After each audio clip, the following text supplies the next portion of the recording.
The Senate Committee on Government Affairs will come to order. Mr. Secretary, please call the roll. Senator Daly? Here. Senator Ellison? Senator Krasner? Senator Neal? Senator Orenshaw? Here. Senator Rogich? Chair Flores? Present. Please let the record reflect that all our members are present. I know Mr. Ellison, Senator Ellison was here. He just stepped out for a second. We do have a quorum. And good afternoon, everyone, to a very special edition of Thursday Government Affairs. We are hoping to have 3 bill hearings today. We're going to take them out of order. We'll start off with Assembly Bill 418. As I was promised, it's going to be a super quick, fast, non-controversial hearing, and I am looking forward to that. And then we'll move over to Assembly Bill 10, and then lastly, Assembly Bill 43. And then we'll conclude with public comment. As you all know, tomorrow we are meeting for a work session. We're going to be, upon the call of the chair, upon adjournment of Senate Judiciary. So immediately after Senate Judiciary, we'll jump in the room and knock out the work session. With that, I want to remind everybody, please limit your support, opposition, and neutral testimony to 2 minutes. And in any given hearing, we're only going to allow for 30 minutes support, 30 minutes opposition, and 30-minute neutral. And with that, we'll open up the hearing on Assembly Bill 418. Assembly member, welcome. Mr. Ellison, we just started because you showed up. Yeah. Yeah, I was waiting here. I just right now just gabbled in just because you showed up.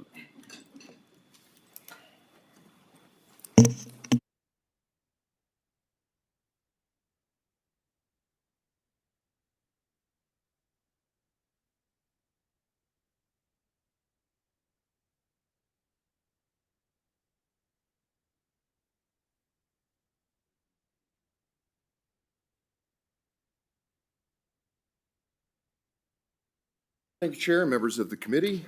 For the record, I am Brian Hibbets, and I proudly represent Assembly District 13 in Clark County, and I'm presenting Assembly Bill 418, which revises provisions relating to animals. Our work in this building is dedicated to the betterment of Nevada and its citizens. We work to prioritize their needs and address aspects of Nevada law that will have a positive impact on their lives. Importantly, though, we sometimes need to extend that work beyond just the people of Nevada to also focus on those who are not able to speak on their own behalf. We must also direct our efforts on ensuring the well-being and safekeeping of the animals in this state, which is my intent with AB 418. With the Chair's permission, I will pass it to my co-presenter for a quick summary of how we got here.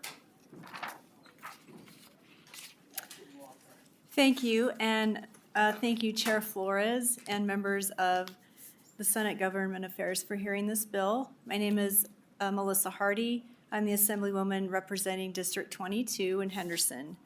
As my colleague said, we always like to give a little background on a bill if there's a personal story of why we're here today.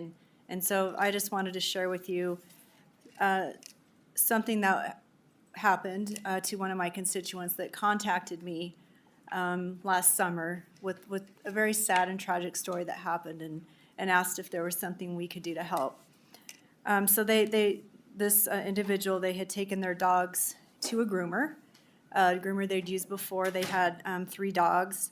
They dropped them off at 10 a.m. About 3 hours later, when the lady went to pick up the dog, the attendant went to the back where the dryers are, brought out this little dog, and she was coughing and having a hard time breathing. And the lady said, what's wrong? And they said, oh, she's been barking, so we put her in the back.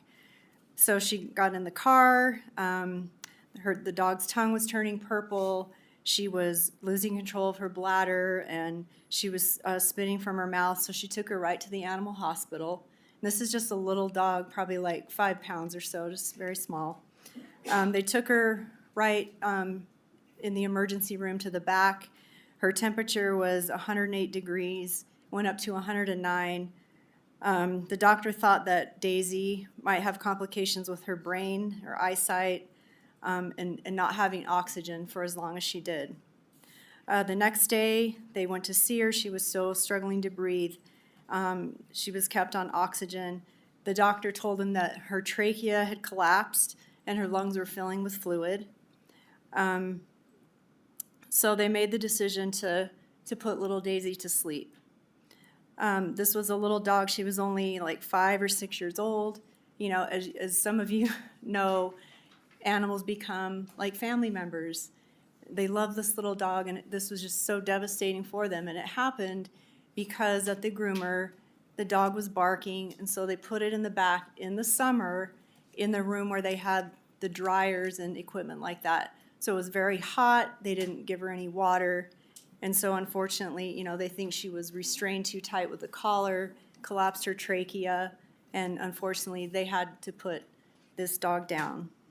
So that's why they reached out to say, is there anything we can do that would require groomers and those that work with them to have some kind of training in, you know, animal care, some kind of first aid or something like that when they have a dog that they can recognize signs of distress and know what to do. And so that's why we have Assembly Bill 418 to address what happened to this family and to their animal, to prevent it from happening to somebody else.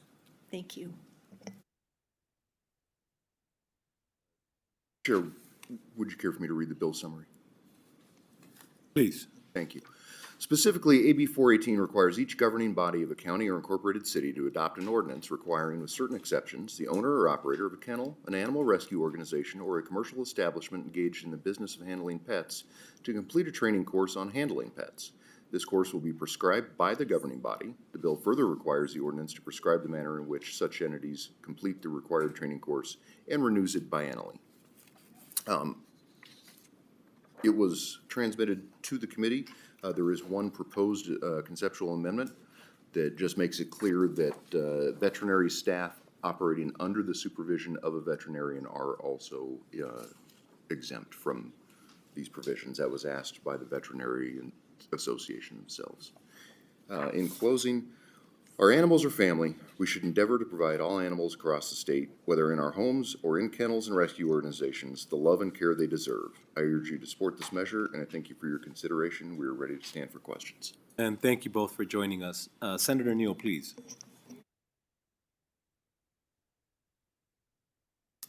Thank you, Chair. I didn't expect that. Sorry for Daisy, but I'm really trying to understand. So I'm looking at the first reprint, and so you have chapter 244. Then on line 15, pretty much let's just take lines 15 through 30. So when we start at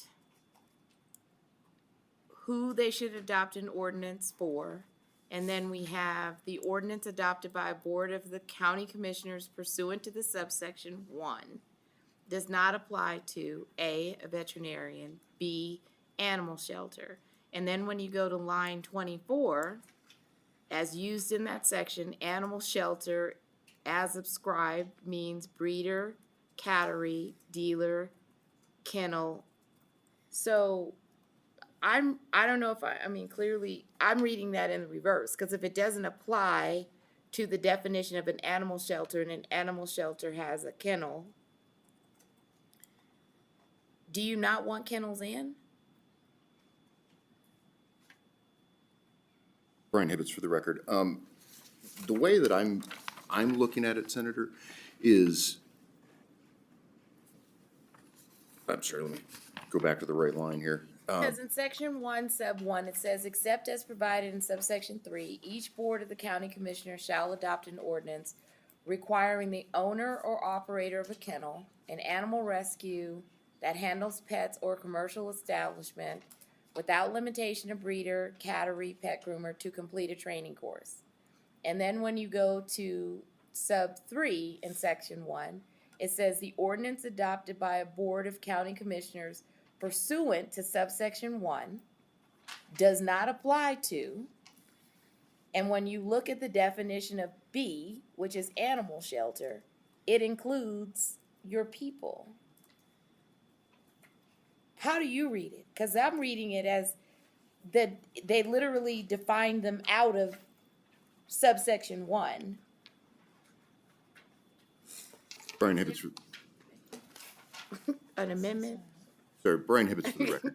I'm reading it as lines 22 through 30, well, I'm sorry, 37 are actually separate definitions for each individual word as pursuant to those separate NRSs.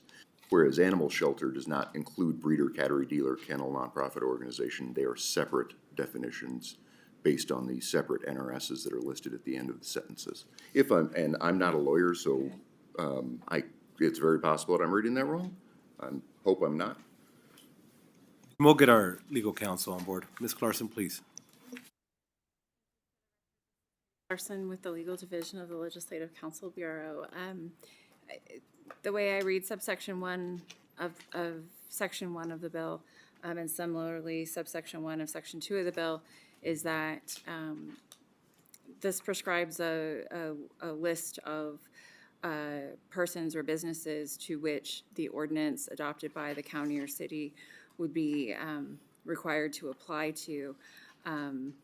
Subsection 3 of those sections excludes veterinarians, animal shelters, nonprofit, and certain nonprofits.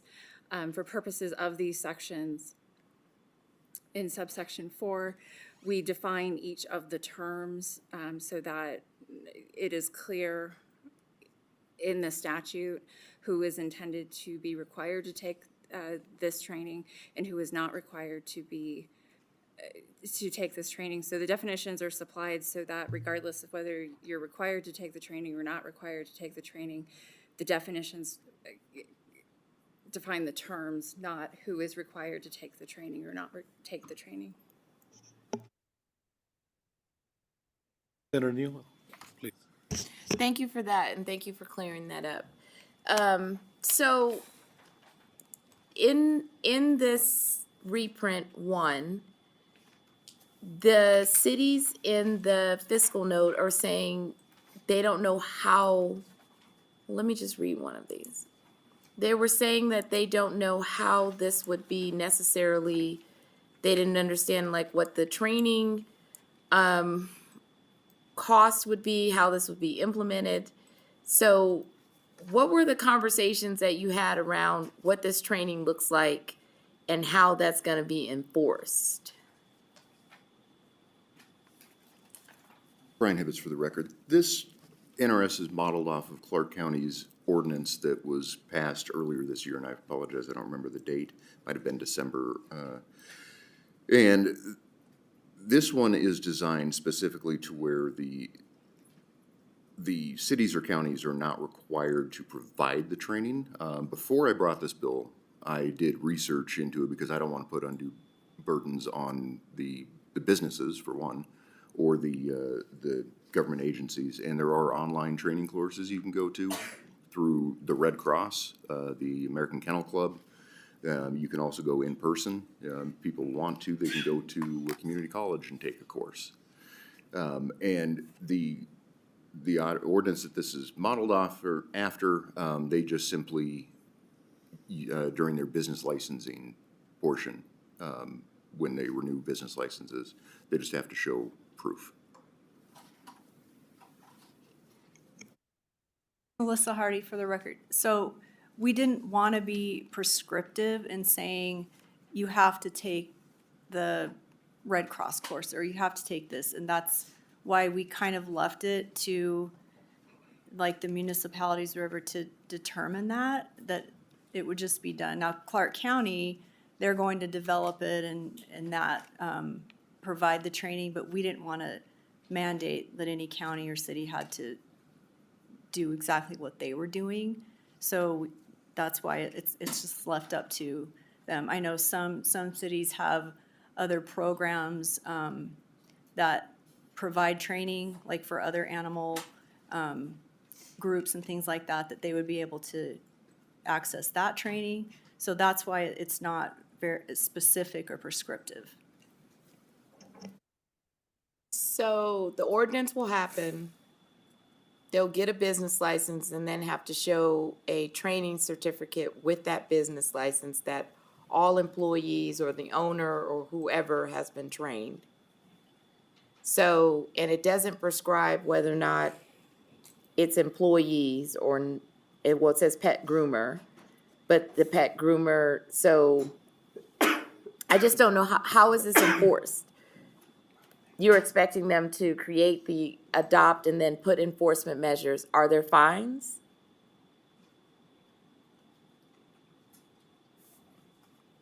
Melissa Hardy for the record.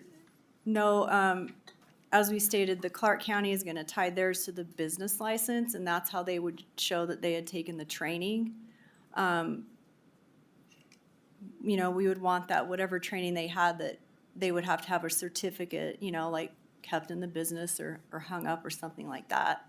But then again, like the municipality or the county, whoever wanted to do this, if they want to tie that to their business license, again, we didn't want to like mandate too many things and put too many restrictions on each entity.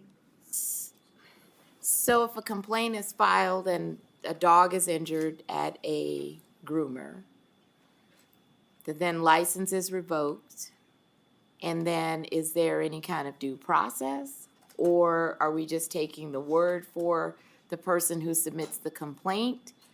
What rolls out from there? What if the groomer or the entity, business, commercial, retail is saying, I disagree and you shouldn't revoke my license? What then is their process here? Is it just the license is just gone on an accusation?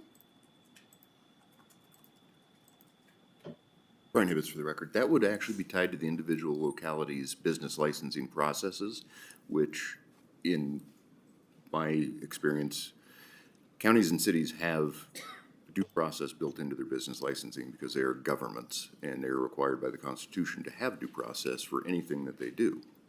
Now, granted, there's probably ways that, or probably times that we've seen that slip, but especially in this state, our business licensing divisions are pretty good about having that due process. So I don't see any reason that this would be any different than any other business licensing issue.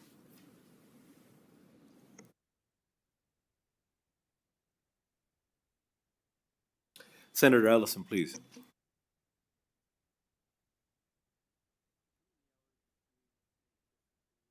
House or whatever.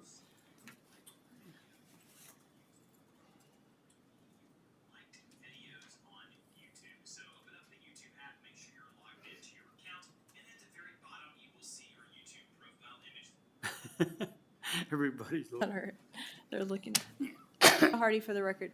That would depend, like he said, you know, I looked up just randomly online to see what there were. I mean, a few hours, maybe there were different businesses that had a more extensive course that took maybe 2 days on a weekend, or, I mean, it just depends, like, which place you're going to, you know? So not more than, you know, 3 or 4 hours or a Saturday, or if you wanted to get more extensive training and wanted to do a course like at a community college, then obviously that would be more. Because there are even programs like if you're a veterinary technician that they're required to get extra education. So we're not saying you have to have, you know, an associate's or a veterinary technician certificate or anything like that. Just some kind of handling and recognizing signs of distress and things like that.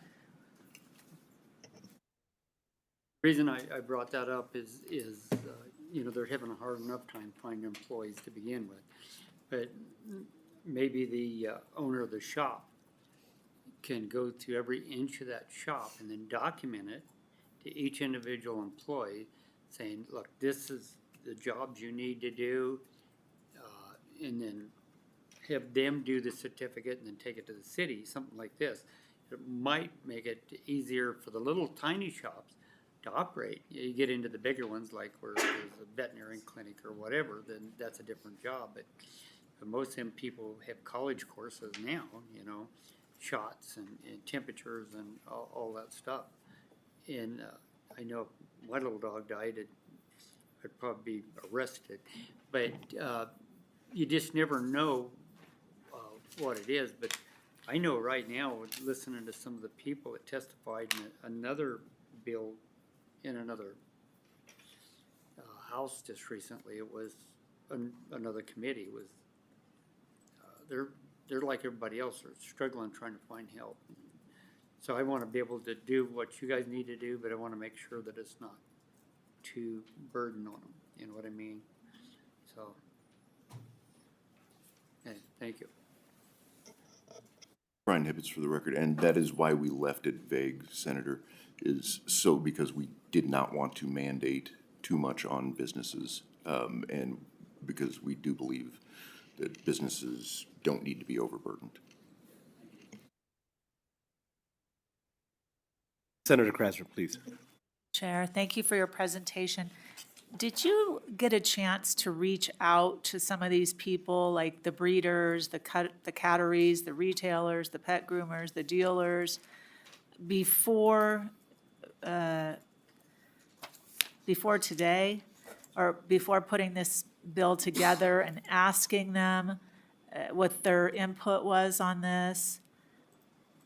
I'm just wondering, you know, tying their business license to this means like a groomer, or I don't know, even the breeders. I'm just wondering what their thoughts are. Brian Hibbets for the record, I actually did reach out to a couple of people, and I never heard anything back, unfortunately, because I did want that input before I drew this up, and I wasn't able to get anything, unfortunately. And I wish I would have gotten more information from the business side of it, but I wasn't able to get that. And the questions from my colleague Senator Neal prompted, one, the business license, tying this to a business license, and then the other issue would be it's going to vary county by county, you said, because you don't want to make it too prescriptive, and so then people don't really know what they're supposed to do. County by county, it's going to be different. Also, I mean, just a detail in the Nevada Constitution, it says all laws have to be applied uniformly across the state. I mean, unless there's a pop cap, so just a FYI.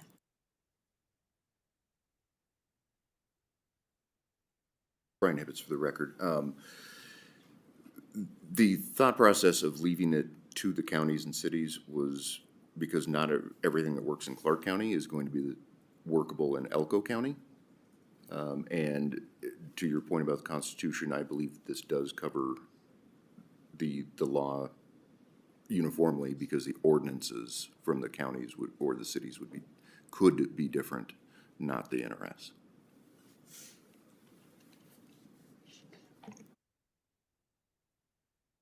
And we will go to legal. Ms. Clarkson, please. Excuse me, thank you again for the record. Heidi Clarkson with the Legal Division. Just to clarify for the record and possibly address some of the legislators' concerns. This bill does require the cities and counties to adopt an ordinance. Adopting an ordinance at the city or county level is a public process. There would be an opportunity for people to weigh in on the businesses or members of the public, any other person to weigh in on what the ordinance should be. Certainly that includes what the substance of the training is, what any penalty would be. This does not require a city or county to revoke a business license on the basis of a violation. Again, that is something that would be up to the local jurisdiction through its ordinance process. The last question related to the constitutionality. There are certain provisions in the Nevada Constitution that require, that prohibit certain special and local acts.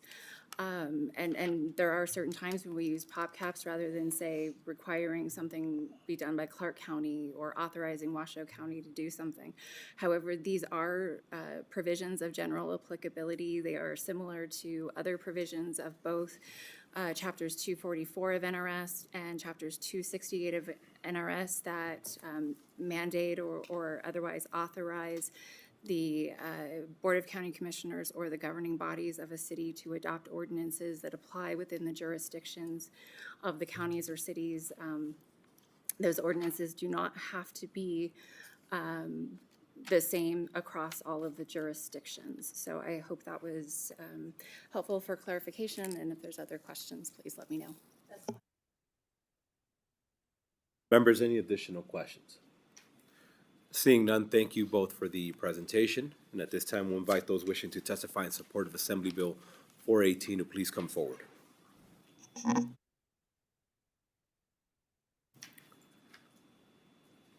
Hello, welcome.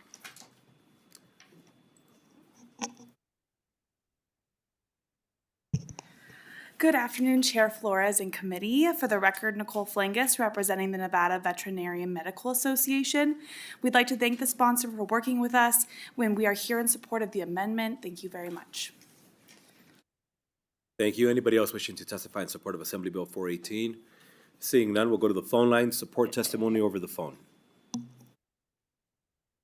Chair, your public line is open and working, but you have no callers at this time. Thank you. Next, we'll go to those wishing to testify in opposition to Assembly Bill 418, either in Carson City or Las Vegas. Seeing none, we'll go back to the phone lines for opposition testimony in Assembly Bill 418.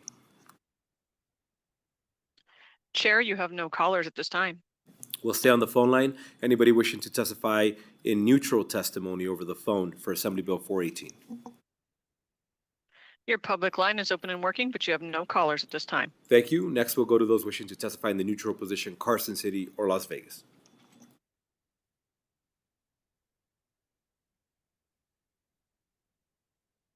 Thank you, Chair Flores and committee members. This is Sam Anastasados with the law firm Kemper Kroll, and I'm here today on behalf of the Nevada State Board of Veterinary Medical Examiners. With the inclusion of the amendment, we are neutral on the bill, and we would like to thank the bill sponsor for their willingness to work with us. Thank you.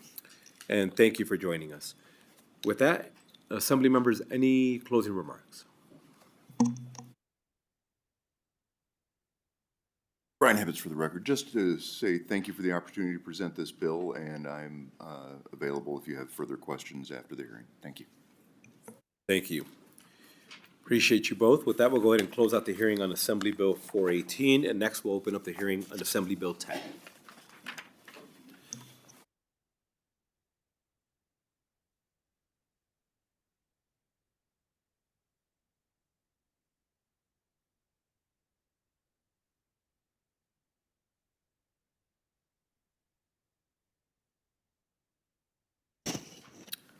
Good afternoon, Chair Flores, members of the committee. For the record, David Cherry, Government Affairs Manager for the City of Henderson. I'm also joined by two of my colleagues who are in Southern Nevada, Assistant City Attorney Wade Gochner and Ian Massey, Assistant Director of Community Development and Services for the city. Today, I'm honored to present to you AB 10. The Henderson City Council approved the submission of this proposed legislation, which seeks to create a new tool that local governments can use at their discretion to repair or replace privately owned water and sewer systems in common interest communities. AB 10 seeks to modify the existing Neighborhood Improvement District, or NID, section of NRS 271 to add a new category. Our bill will provide cities and counties greater flexibility when responding to damaged private water or sewer infrastructure that can threaten the health and safety of residents, leaving them unable to remain in their residences. Faulty or failing systems may also result in significant water loss, a shared resource which is especially critical in Southern Nevada. Using an NID gives local governing bodies flexibility when structuring assessments so that payments by property owners can be spread over a multi-year period. The NID would be created at the discretion of the City Council or other governing body via ordinance, and would be done at a public meeting where the community can offer input. But it is important to note that the bill does not require a city or county to act. It is solely the choice of the local elected leaders. This was done in recognition of the fact that financial resources may not be available for a local government to shoulder the cost of a water or sewer improvement project, especially when a repayment requirement is stretched over a multi-year period. In addition, this type of NID does not require the consent of the common interest community or individual property owners to be created. I want to thank all the members of the committee who took time to meet with us before today's hearing. In these discussions, we outlined why the city was compelled to bring the legislation before you today. AB 10 evolved from the city's efforts to address a situation in Henderson at a private development called Somerset Park. This common interest HOA community had a failing private water system that served all of the units and was master metered. But the HOA did not have the financial reserves to pay for the needed system replacement. The situation became so bad that the system was leaking 1 million gallons of water a month. This damaged common areas of the development and created a public danger that included a large sinkhole in the parking lot. Residents were given notice that unless the situation was addressed, the water was going to be turned off and they would have to leave their homes due to this being a life safety issue. Not wanting to see more than 80 households, including a large number of renters, displaced at a time when housing options in southern Nevada are limited, the Henderson City Council became involved and a solution was reached where public funding was provided to pay for a new water system, and owners in Somerset Park were asked to repay this loan over a multi-year period. This experience became the catalyst for AB 10. Not because the city wants to ever be in the business of replacing private water or sewer systems, but because we recognized that a very narrowly tailored new type of NID might offer the chance to prevent a similar situation from reoccurring in the future. If enacted, AB 10 would serve as a way for local governments to say to common interest communities, either you fix your water or sewer system on your own, or we are going to take action before it becomes a crisis where families are faced with being forced from their homes to protect health and safety. And it puts property owners on notice that they will be required to pay for the repairs if a local government chooses to act. We sincerely hope to never have to use the authority granted under AB 10, but it is important that we have it available at a time when we know there are other aging common interest communities in Henderson and other parts of Nevada that need to act now to fix or replace their water or sewer systems. They can and should do this on their own, using the tools they have available through their HOA and the funds that are required by state law to be kept in reserve. But if that is not an option, they need to reach out to the city or county where the development is located and start a discussion on potential solutions before it becomes a calamity. And with that, I would like to conclude by doing a quick walkthrough of the bill and then taking any questions that members of the committee may have about AB 10. Section 1 of the bill modifies the existing Neighborhood Improvement Project section of NRS 271 to include the improvement of a water or sewer system that is owned by a common interest community. Sections 2, 3, and 6 make conforming changes referencing the definition modified in Section 1. Section 4 states that an NID to repair the water or sewer system, as defined in Section 1, cannot be stayed or defeated by objections from the property owners. And finally, Section 5 makes associated conforming changes. At this time, we'll be happy to answer any questions that you may have. Thank you for the presentation, and we'll open it up for questions. We'll start off with Senator Ellison. Thank you. I've seen a lot of these sewer lines break, you know, and when they do, it definitely has a big impact. But the problem, not a problem, the questions I've got is these people that buy in or rent these like apartment houses or whatever, that would be impacted by this, are they all notified that any breakage, like the bathrooms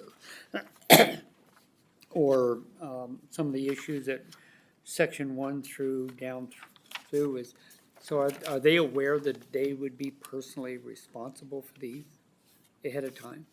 Thank you for that question, Senator. I think, just to clarify, so an apartment complex wouldn't be a common interest community. These are, these are privately owned.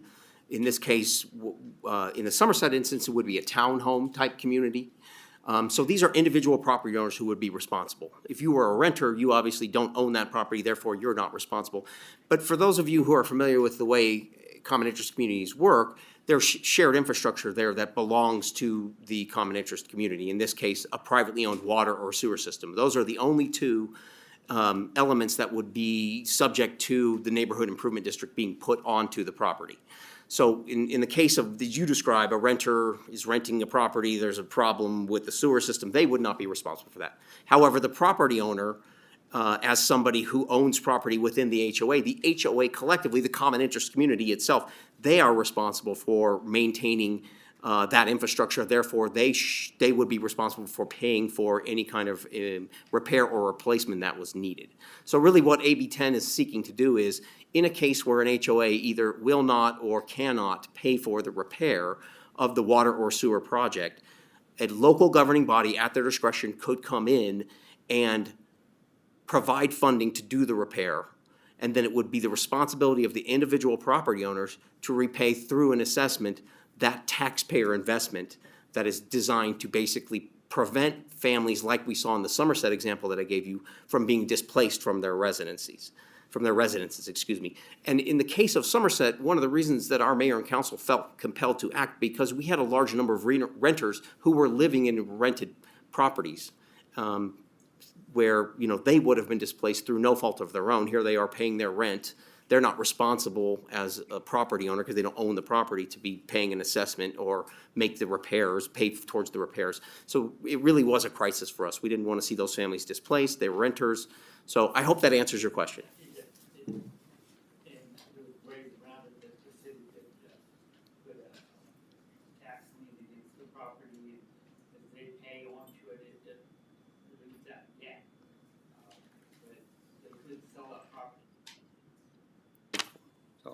That's correct. The assessment process, and one of the reasons we brought AB 10 is because NRS 271 is a very well understood chapter when it comes to the placing of assessments on property. So people understand how the process works. You're right, you're correct in saying that a property owner would be required to repay their portion of the assessment. It would be spread out over all of the property owners who are in the common interest community. In the case of Somerset, it was approximately 80 units, a little more than 80 units, each of whom was responsible for their portion of the total overall cost to make the replacement, which was a little under $700,000. So I hope that gives you some clarity there. Yeah. Next, we'll go to Senator Krasner. Thank you, Chair. Thank you for your presentation.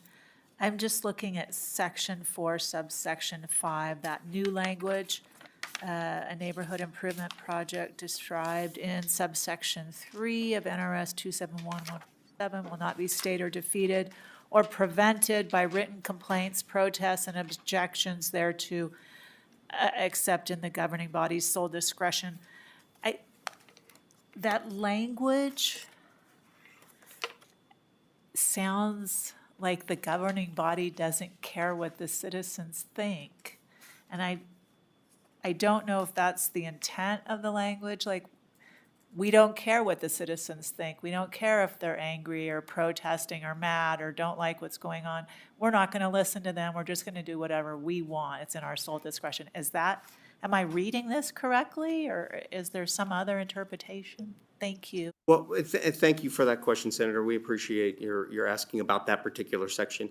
I will say that the way we read that section is, it is at the discretion of the governing body. I think I spoke to it in my presentation, but I'll just reiterate it again. We didn't want to put a requirement on local governments that they step into this situation. Again, these are private properties with private water or sewer systems. So they don't need us to become involved.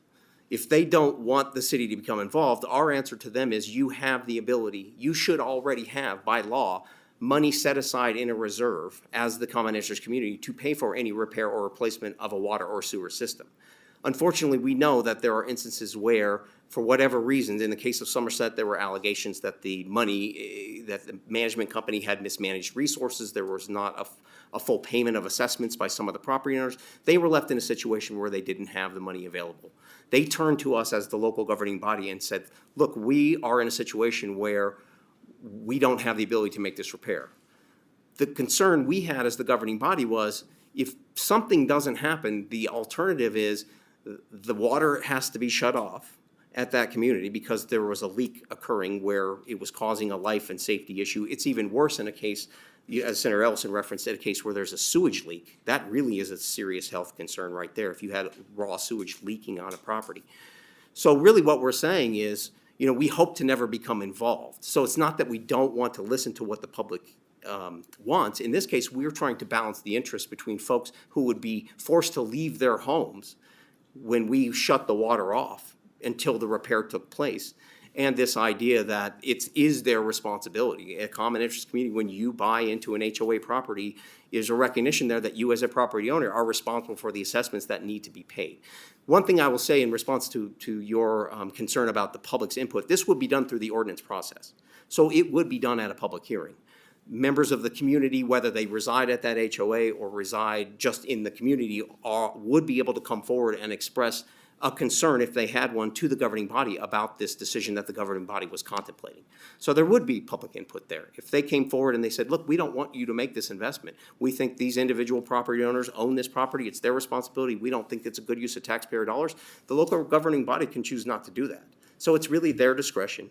And it's really a carrot and a stick. We want to say to these common interest communities, do not let us get to a situation like we had happen at Somerset, where 80 or more units worth of families were about to be displaced because they did not have the resources available to them to pay for this repair that had to be done. There was just no option to allow these folks to continue to reside in an unsafe complex. So I hope that answers your question.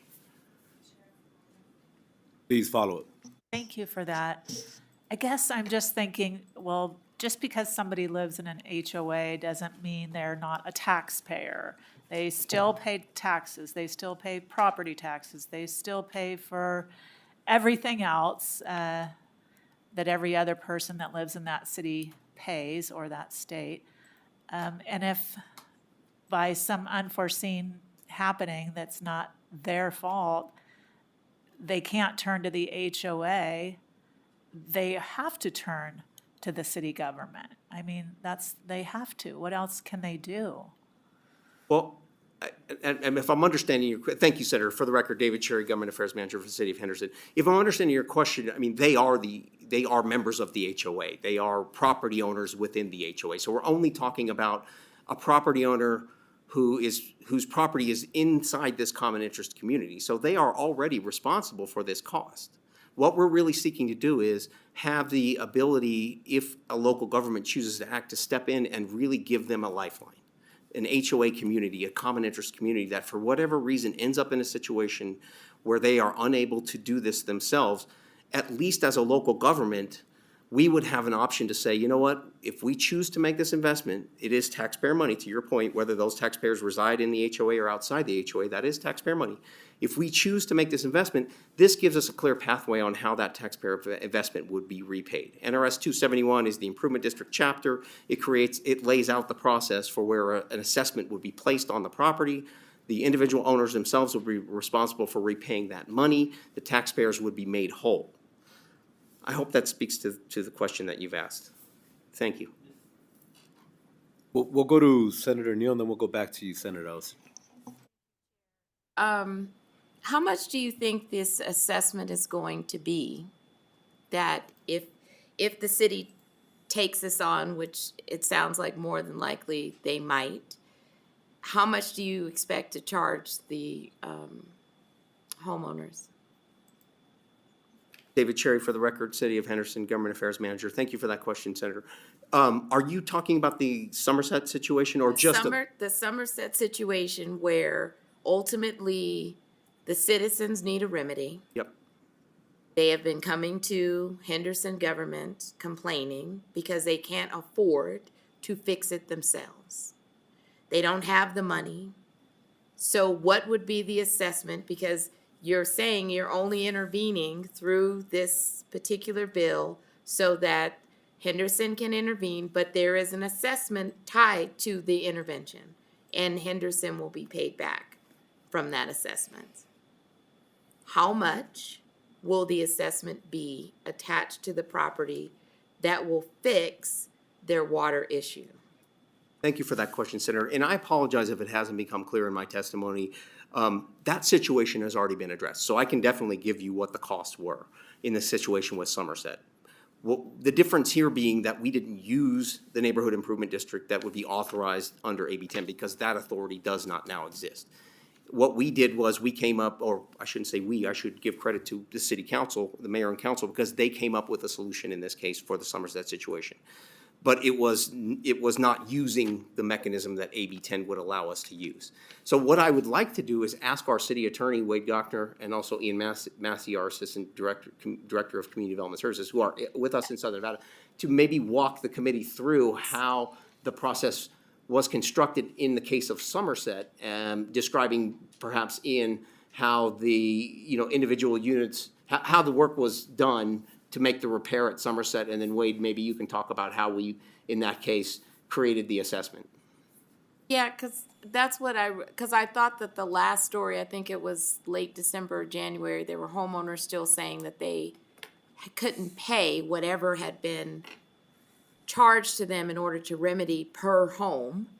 So you guys already stepped in and took one for the team and paid for it all to be fixed?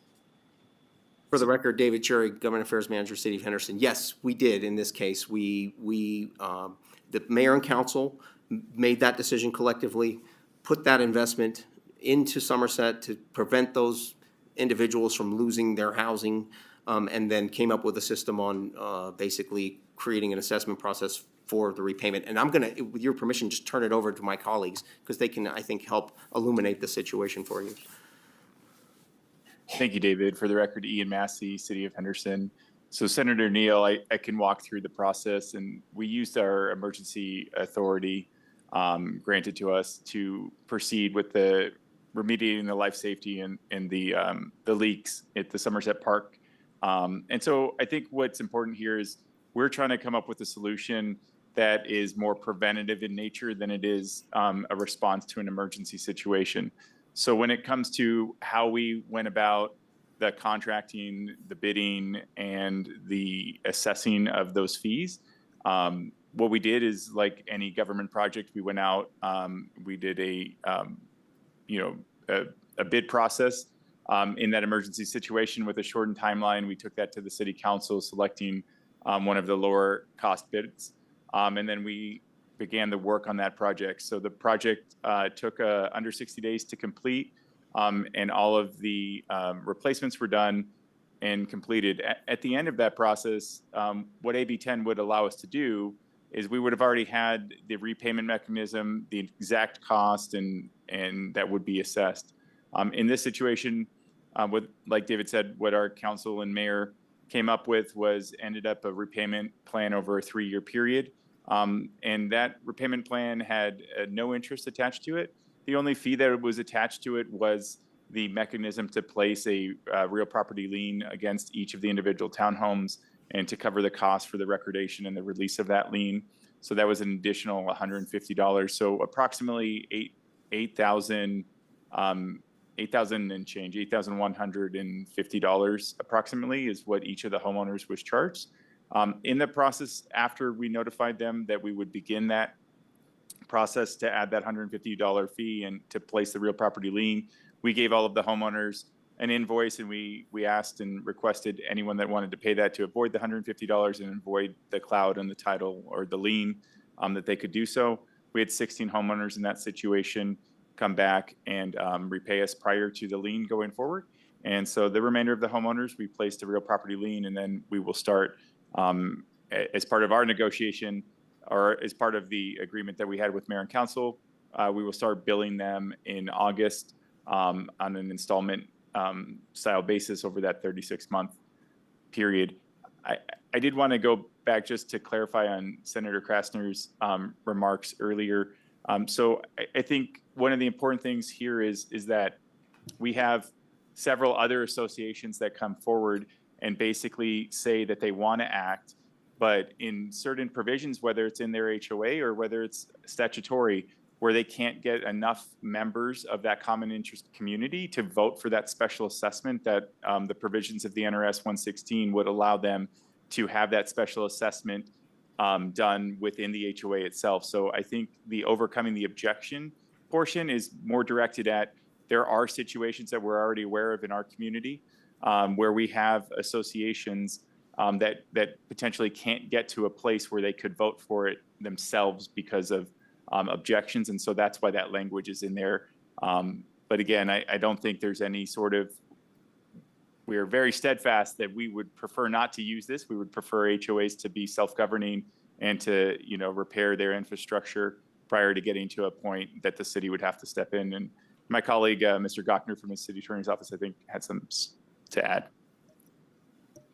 For the record, Wade Gochner, Assistant City Attorney for the City of Henderson. Trying to be a little more direct to Senator Neal's questions. The assessment is is determined through the whole process. In other words, what we have to do is we have to look at the specific project that we are undertaking. We have to determine what the cost is going to be to remediate that project. So now that we have a total cost, we know the number of units that are involved in this particular common interest community. We can figure out what each proportionate share is. What AB 10 does that we can't do now, it provides us more flexibility in order to allow for a longer payoff period to the residents. So we don't end up in a situation like Somerset, like where you said, even after everything was fixed, there are some people that can't afford it. That's one of the balancing tests that the city council can then take under itself to figure out, okay, how long do we spread these payments out to pay for the assessment? And the other good thing about AB 10 is it puts us under NRS Chapter 271, like Mr. Cherry said. That is a well-defined statute. It has well-defined how these districts are formed, how the assessments are made and paid and enforced if they aren't paid. So it's a much cleaner process. And again, it's a more flexible process that allows us as a jurisdiction to figure out what's in the best interest of both the jurisdiction and the residents of the jurisdiction. So I hope that answers your question, Senator Neal. Yeah, it does answer my question, and I understand that this wasn't the city's responsibility because the HOA should have taken care of it. But I guess in my mind, maybe I'm operating on the idea that although, you're giving them a length of time and folks, some could pay and some couldn't, Henderson is not a poor city. And I understand, why not just take care of it and not try to get the money back from the individuals who literally can't pay it, right? So you have a lien on their property, and if they could have paid $8K, they would pay it. But they can't. So how long are we talking about extending this out? 5 years, keeping the lien on? Because what if somebody is saying, with all of my expenses, I can only give you like $100, or I can give you $50, but I cannot, like, in the long term with their credit cards or whatever they're paying in rent, or if they own, or depending on their age or how much they, their capacity, they may not even be able to do this. And so ultimately the city's going to have to make a decision. Is this going to be a wash, right? I didn't see anything in here that was actually going after specifically other HOAs that may be in the same environment and talking about solvency, right? So you know what I'm saying? Like, you're putting it on the onus of the folks who are not responsible for what happened to them. For the record, David Cherry, Government Affairs Manager with the City of Henderson. I think the issue that we're experiencing here is, again, you have to look at it through the lens of what would have happened had the city not intervened in this case. Those individuals still would have, let's say the HOA had come together and said, we're going to use the authority we have as a common interest community. These are property owners. They are subject to the requirement that as property owners, if they vote to make an assessment on themselves as the property owners, then an individual owner would be subject to repayment. So in this case, those same individuals would have been faced with the two options. They would have had the assessment done by the HOA and then were responsible to repay that. Had they been unable to repay that, they still would have had a lien on their property. That lien just would have been enforced by the HOA. Or if they had chosen to do nothing, the HOA would have seen the water shut off to this community. In the case of Somerset, they had a master meter, which means no individual unit gets water without the entirety of the system being given the water. So everybody would have been out of their homes, therefore potentially losing whatever investment they had made as a property owner. So really there isn't a good situation that they were facing at that point. What we were faced with was a dilemma where for in this particular circumstance, but also let's look at the bigger context of what you're talking about. I think you're absolutely right, Senator, in that it seems as though there is the oversight is not happening. By law, each of these HOAs is responsible to have reserves available to pay for repairs or replacements. Not only that, they are required under NRS 116 to do an annual assessment every 5 years. They're required to hire an engineer who is supposed to inspect all of the infrastructure that they own, and then include in that report a calculation of how much that assessment needs to be to keep the reserves available for that HOA to make repairs and replacements. So no HOA community should be unaware of what their obligations are and how much in existing and future costs they face, as long as they're meeting the requirements under NRS 116 state law to do that assessment. So unfortunately, you may have had renters, I think that's why we talked about renters being in the worst situation with Somerset, who were completely unaware of that. But I don't know that there was a property owner who was unaware of this. I think they were making decisions as the HOA board to kick the can down the road, and it came due on them. And at some point, you couldn't repair the system had to be replaced, and that's where the crisis occurred. Sinkhole happening in the parking lot, 1 million gallons a month of water being leaked that never was going to be recovered, and it really was not a good set of circumstances. So we're trying to look ahead with this bill to say that if we get into another situation like that, whether it be in Henderson or somewhere else, NRS 271 gives us a clear pathway. It's a decision that the local governing body has to make. To Mr. Gochner's point, balancing, or Mr. Massey's point, balancing the needs of the community with what people have the ability to repay, how we could structure that over time. But we think 271 gives us the best option to do that, if we choose to act. I hope that answers your question. No, I understand all of that. I guess I just was looking at it from the lens of what I had said earlier, taking one for the taxpayers and being benevolent and just paying it off and not seeking the money back, right? But you guys didn't take that path. You saw it as we need to fix it, but we also need to get our money back, right? And you're saying that would have been their option through the HOA or if the city came in. And what I'm saying is that Henderson has enough money where you could have absorbed that for them rather than seeking this money from them over time. That's my position. It's not really, that's how I saw it, because I saw all the news stories. I saw all the folks standing there saying, I can't afford it.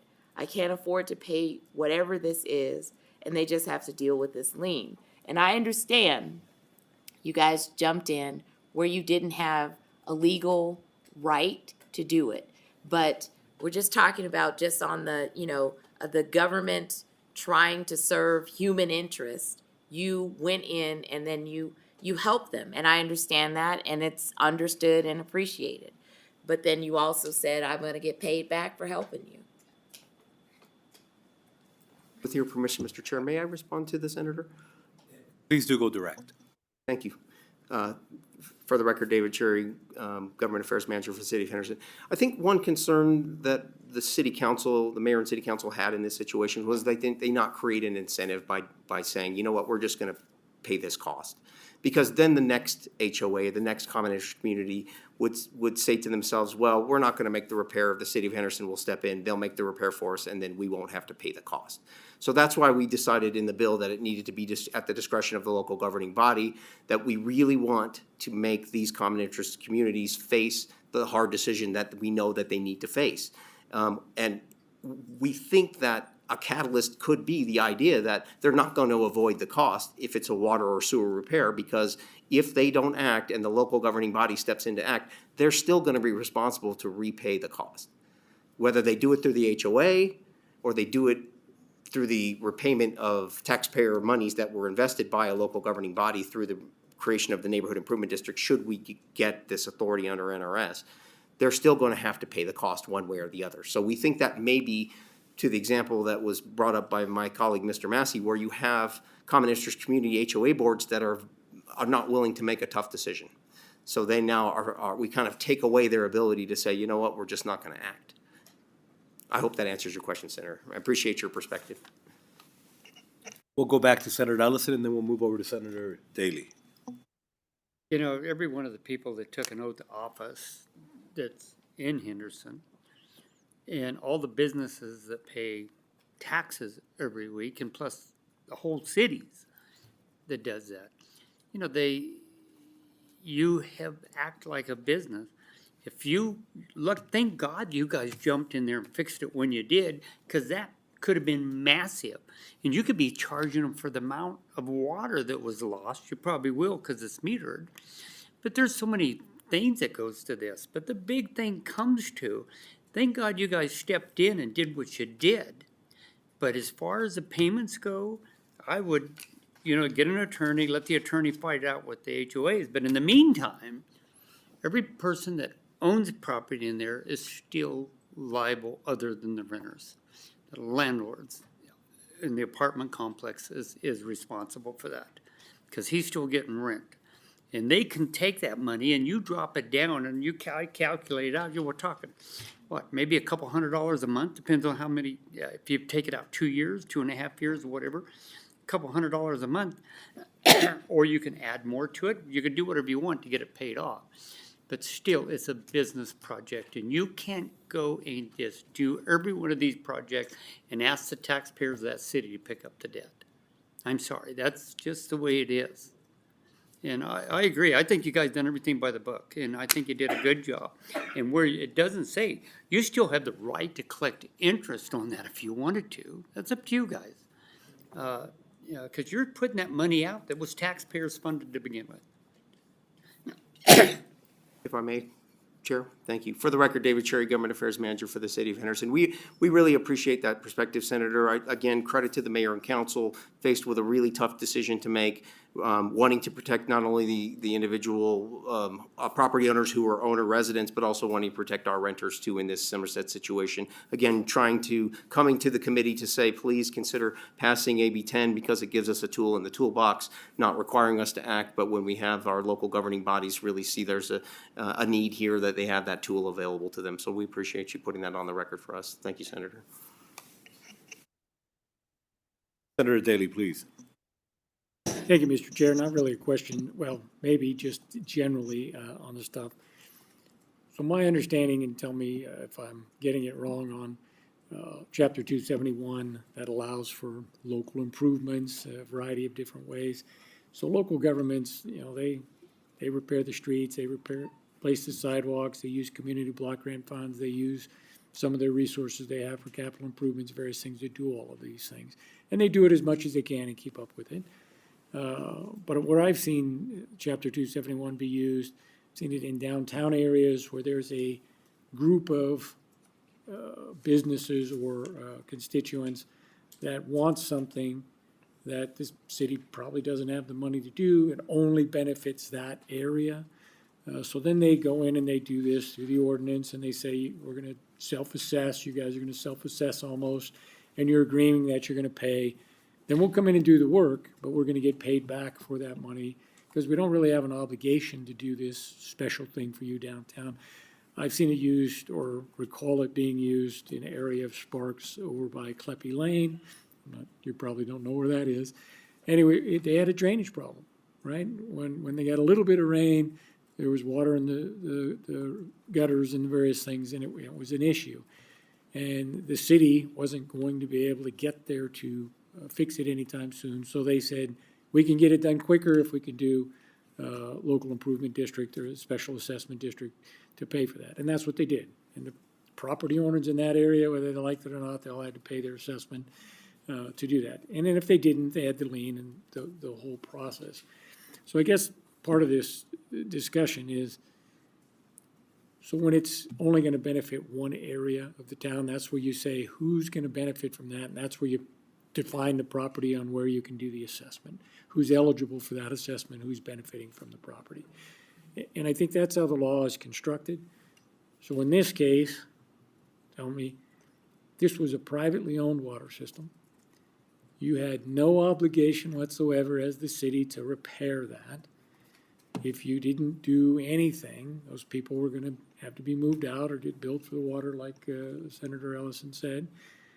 And there's no obligation for the rest of the taxpayers in Henderson or anybody else in the state to fix that private problem.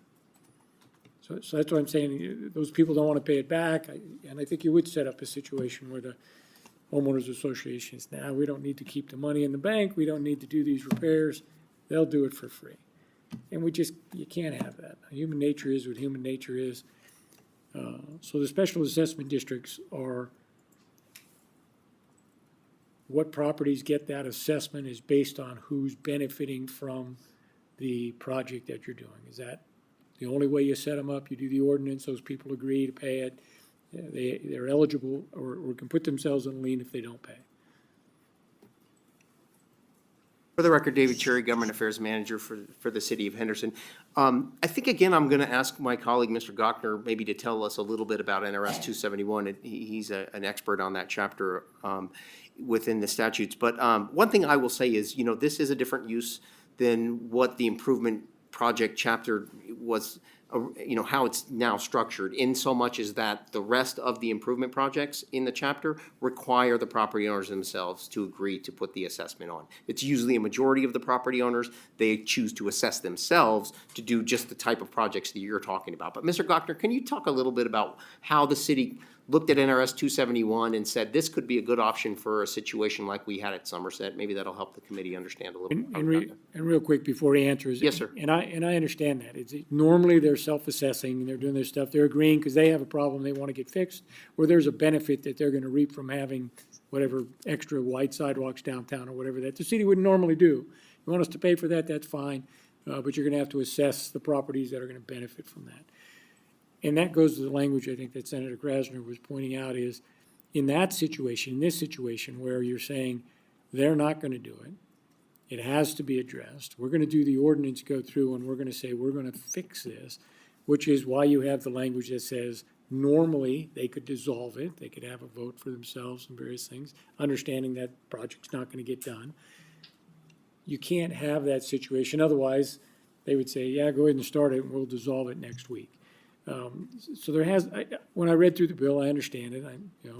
It's one way to fix the problem. I'm not sure there's others, but there's reasons for the words in the bill, the way it's written, if you're going to be able to do what you have to do as an option of last resort. It's the way I'm seeing it. And those people, you are under no obligation as the other taxpayers in the city to pay somebody else's bill for free.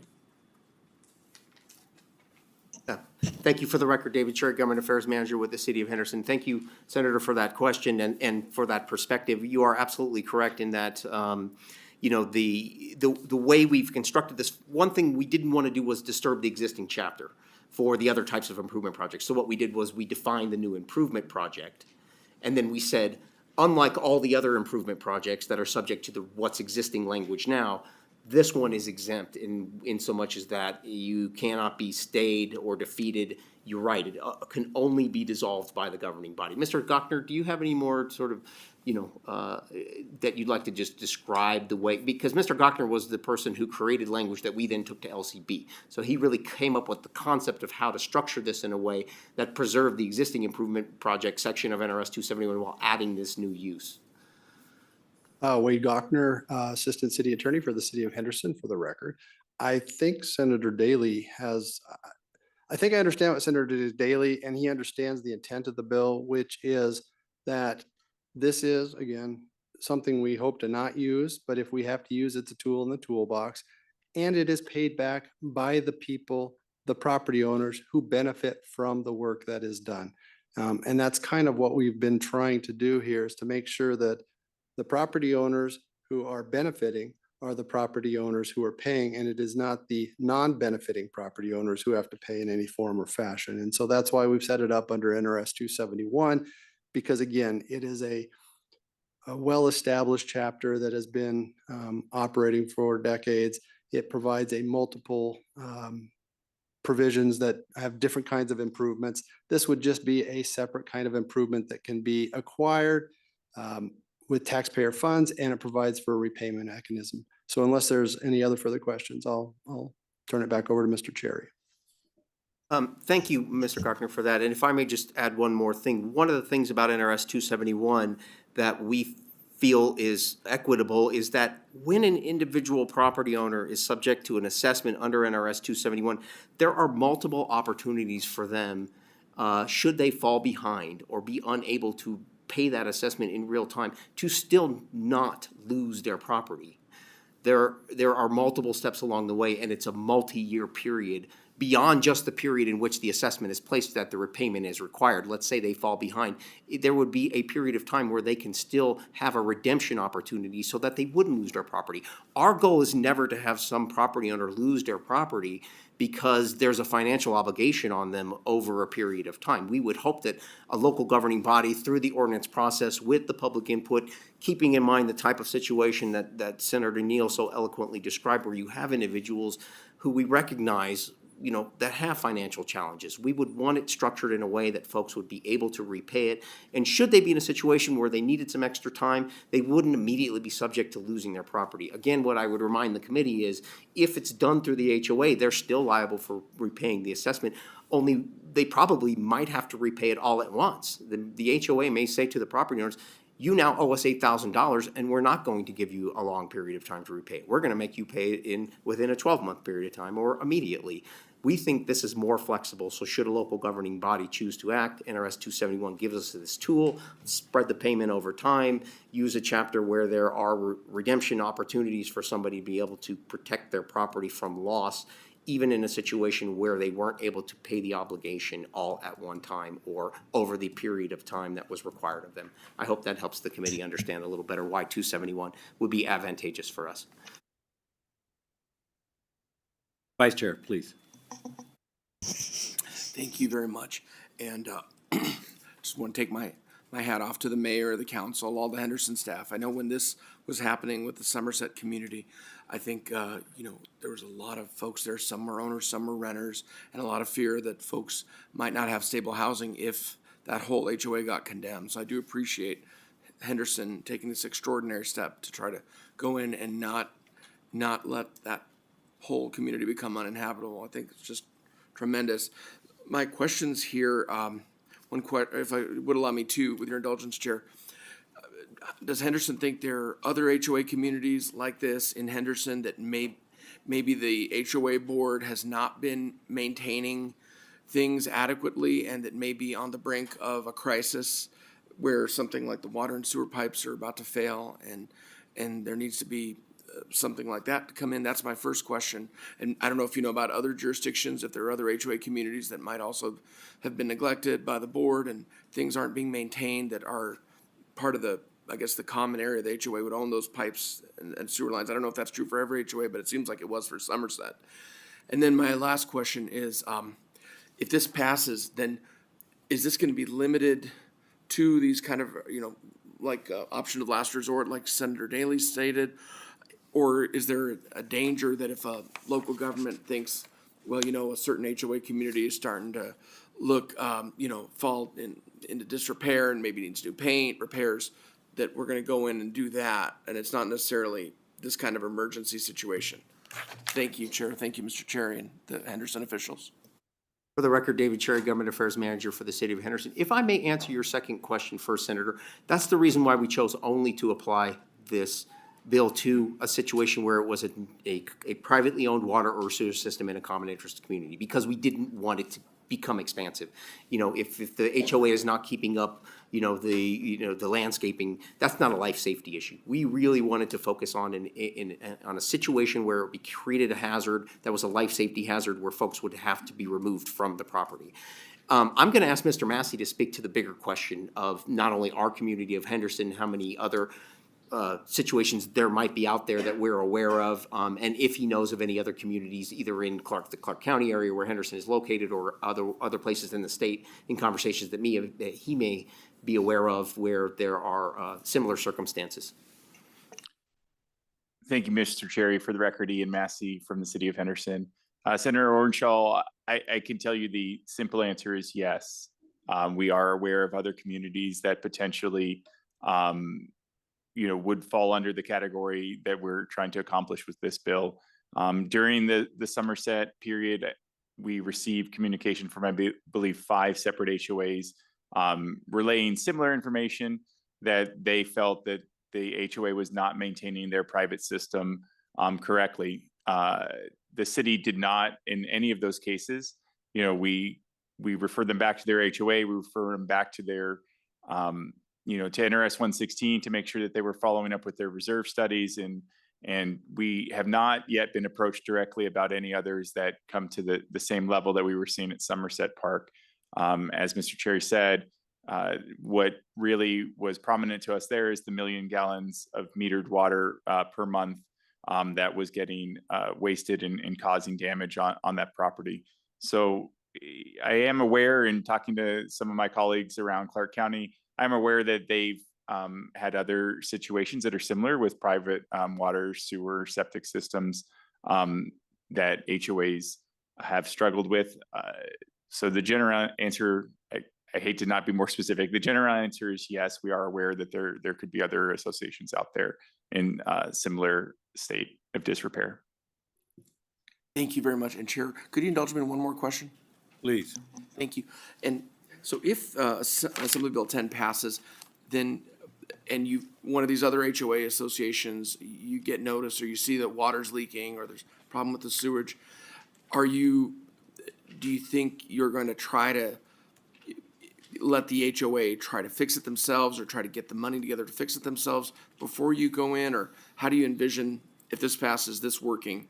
Will there be like some notices to the HOA board to see if they're going to act or be able to raise assessments and try to do a special assessment to try to fix the problem first? I just wonder how you envision this working if those other HOAs get to this breaking point like Somerset. Mr. Massey, can I ask you to answer that question first, please? Yes, for the record, Ian Massey, City of Henderson. So Senator, I would just say again, we would absolutely want to provide education and notice to all associations. The city doesn't want to step in the situation. And quite honestly, one of the reasons why we made this not required to be adopted by any sort of local government around the state is because not all states have the finances available. And I can tell you right now, with budgets being what they are for the state of Nevada, they are the same for the city of Henderson, right? We receive similar revenue streams. And so the city doesn't have money just earmarked to start taking on some of these matters. So the campaign is absolutely trying to educate associations, again, pointing them to their reserve studies and to make sure that they're correctly funded. Our Department of Utility Services has technology in place, and it would allow them to have better control and identifying leaks. And we're working towards that on a technology side so that we could better help associations understand, if they don't already, where they could be vulnerable for high cost repairs. Thank you, Mr. Massey. Thank you, Mr. Cherry. Thank you, Chair. Please, we'll go back to Senator Ellison. Quick, if I can get the button on. Maybe this for legal staff down there, Las Vegas. Being that they have to pay an assessment every month for their dues in this HOA, is there a way that the homeowners that are in there can legally take a portion of what they're supposed to pay to the HOAs and actually use that to go towards this debt that has been incurred by this HOA? For the record, David Cherry with the City of Henderson.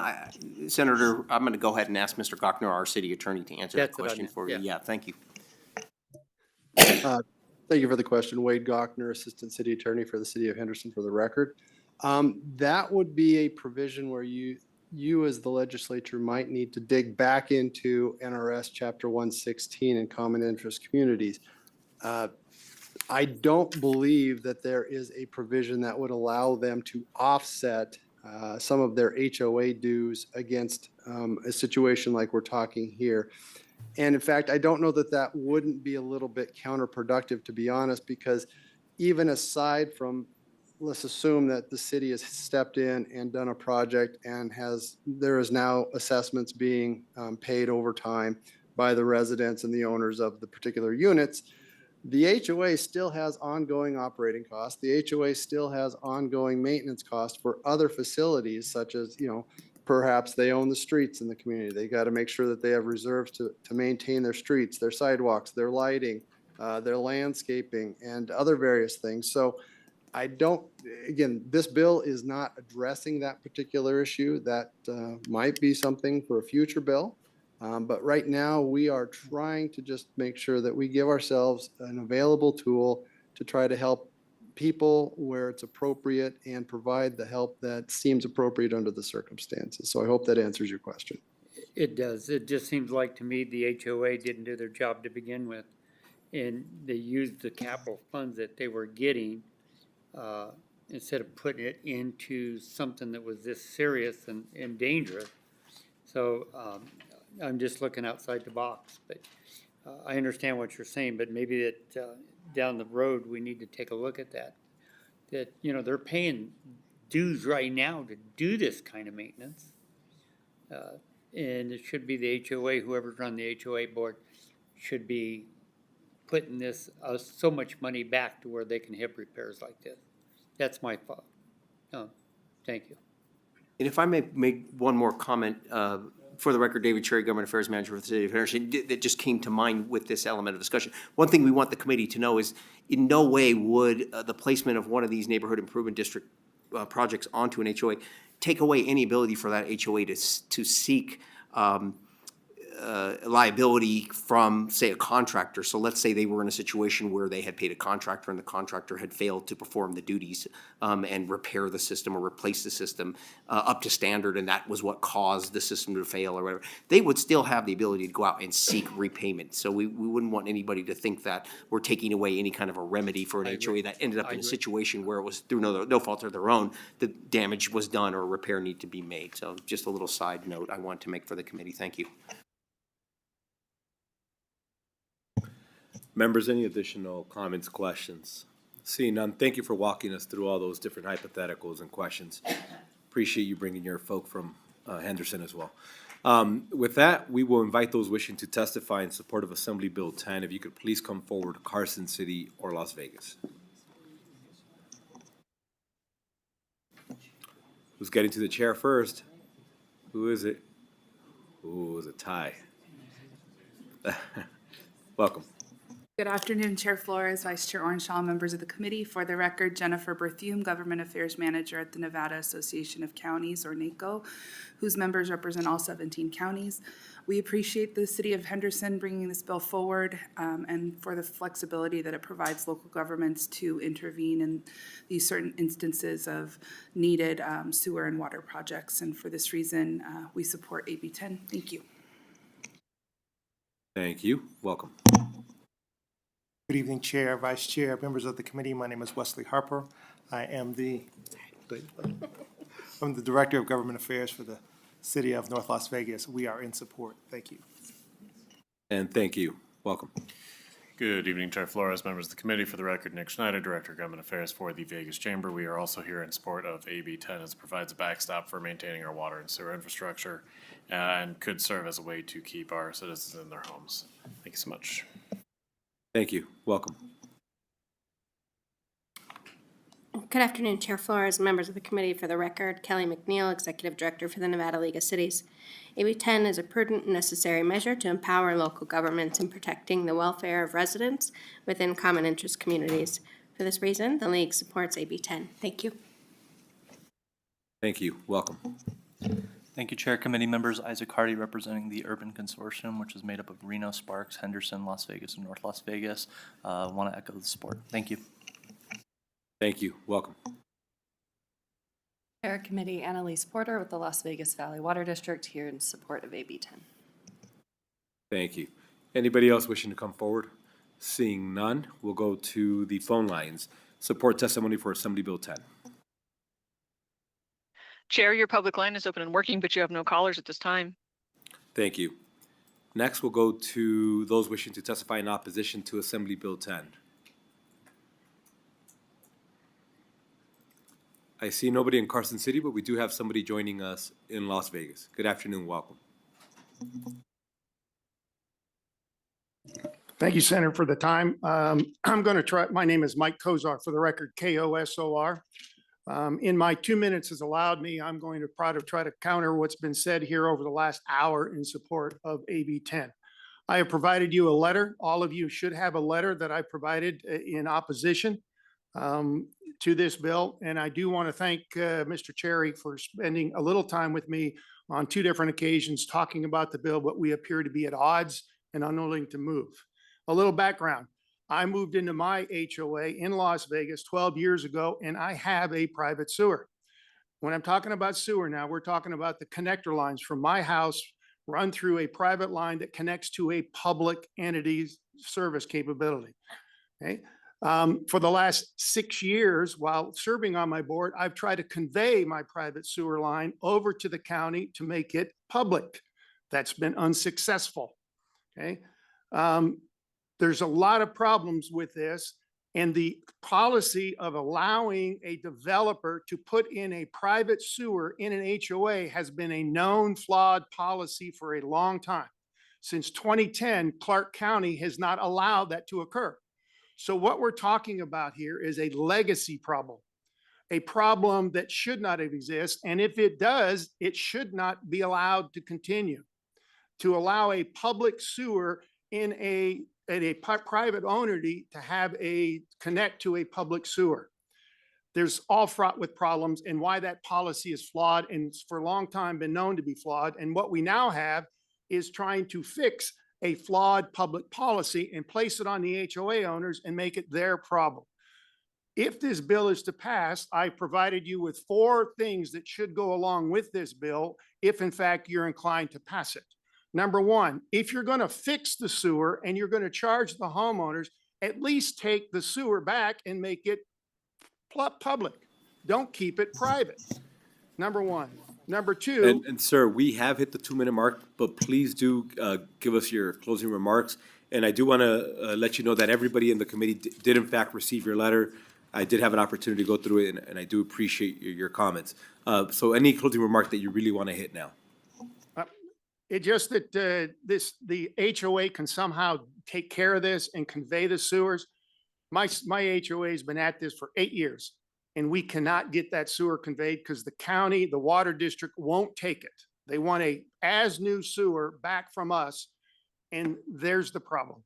Thank you very much. And thank you again for joining us. Anybody else wishing to testify in opposition, please? Seeing no one coming forward, we'll go to the phone line. Opposition for Assembly Bill 10. Chair, your public line is open and working, but you have no callers at this time. We'll stay on the phone line. Neutral testimony for Assembly Bill 10.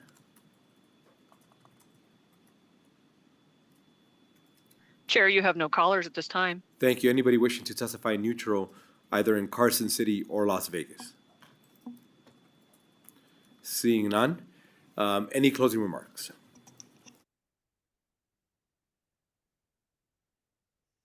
Thank you, Mr. Chair. David Cherry, Government Affairs Manager for the City of Henderson. I would just close by saying thank you for the very thoughtful questions and allowing us the opportunity to present the bill before the committee today.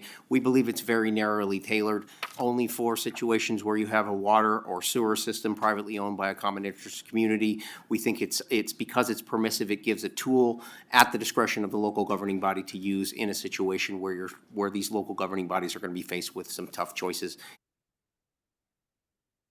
for them to use the tool. Thank you. And thank you. With that, we'll go ahead and close out the hearing on Assembly Bill 10, and we'll go to our final hearing for today, Assembly Bill 43. Good afternoon, welcome.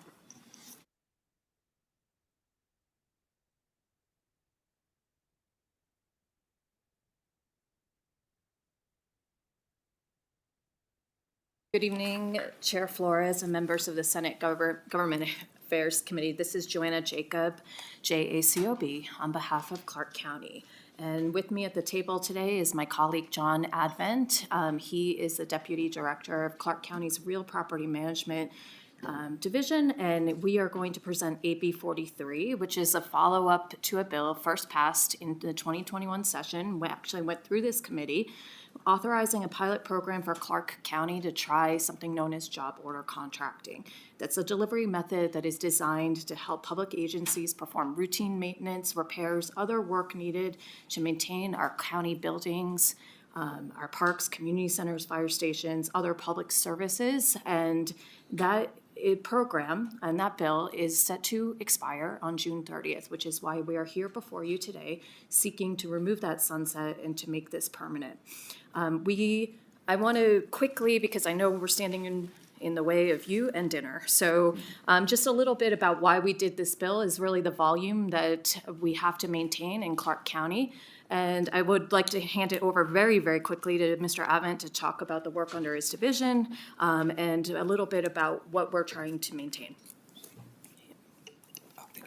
Good evening, Chair Flores and committee members. For the record, John Advent with Clark County. I'm the Deputy Director for Real Property Management, Design and Construction. We oversee all the planning, design, and construction efforts for the county, and all county-owned buildings, leased, and structures at parks. Approximately 519 buildings countywide, constituting about 6.1 million square feet. 120 parks spanning approximately 5,200 acres. Our annual book of project budget is roughly running around $500 million a year. Currently, we have about 229 active projects in all phases, with a budget of around $691 million total. We've been piloting the JOC program for the last 3 years. I've helped oversee that effort with our team. We've seen a lot of success with this, most notably in our turnaround times for our construction periods. On average, our design build efforts take 30 to 40 months to complete. With the JOC projects that we've been doing, we've seen them turn around and complete in about 7 months. So we've been very, very excited about those results and the outcomes that we've been able to do for our community. On our sub participation, we've consistently hit at 50% mark. Moreover, 10% average utilization of disadvantaged business through the program. Thank you. Joanna Jacob for the record again. And Chair Flores, I am prepared to give you like a quick walkthrough on the bill. It's a construction bill and it might be helpful to the committee. As I walk through the bill, I'm also going to point out areas where we did do amendments on the assembly side. So we're actually asking for just minimal changes to the bill at the request of some of our labor stakeholders. So Section 2 authorizes the county and certain cities within the county, Henderson, Las Vegas, and North Las Vegas, and the Clark County Water Reclamation District to use job order contracting. This is drafted very specifically and was heavily negotiated in 2021 because of those agencies have the same kind of volume that we do and are trying to do the maintenance that we are trying to do. Sections 5 to 8, as you can see, are definitions of terms used throughout the bill. And Section 9 really essentially describes job order contracting. It's where the contracts are for a fixed period, and we provide for indefinite types of volume of the work. So that allows the local government to work with the contractors and the subcontractors on jobs known as job orders that come up. Pricing is delivered up front and negotiated up front with the general contractors. And so the job orders issue with the pricing, there is something known as an adjustment factor for the general contractor to cover the contractor's overhead. I do have amendments in that section that was at the request of some of our labor partners to really emphasize what we originally intended. This is intended for minor construction. You'll see the language was changed from to minor construction, and that is supposed to be basically, it's not for new construction. This is not for building a building from the dirt up. And another amendment in this section is to require a job order contracting policy that we adopt at the county level and at the municipal level under the bill to be done at a public hearing. This will help people look and see how are we going to do this program. For example, the policy that we adopted, and it's attached to our bidding documents. We opted for a minimum of 3 trades on each job order, and our goal was to stay under $1 million per job order. So sections 11 through 13 kind of detail the requirements for bid and selection for general contractors, and a few things I want to point out here specifically. This is advertised in the same way as construction contracts, and in subsection 2, the body must provide potential bidders with the reasons why we would use job order contracting, the types of jobs that are covered, and a copy of the policy that I just referenced. The general contractors submit an RFP response covering the provisions in section 11, subsection 3, quarterly to show their bonding capacity, their insurance, and other requirements.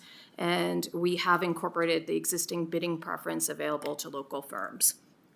I want to just point out, this is an alternative to low bid contracting. So that's why you will see in the bill that we are also imposing limits for that reason, because we don't want this to be used as an alternative to low bid. And actually, the limit that we originally negotiated in 2021 of $25 million per year has been about the right amount that we needed. We are not looking to increase that limit.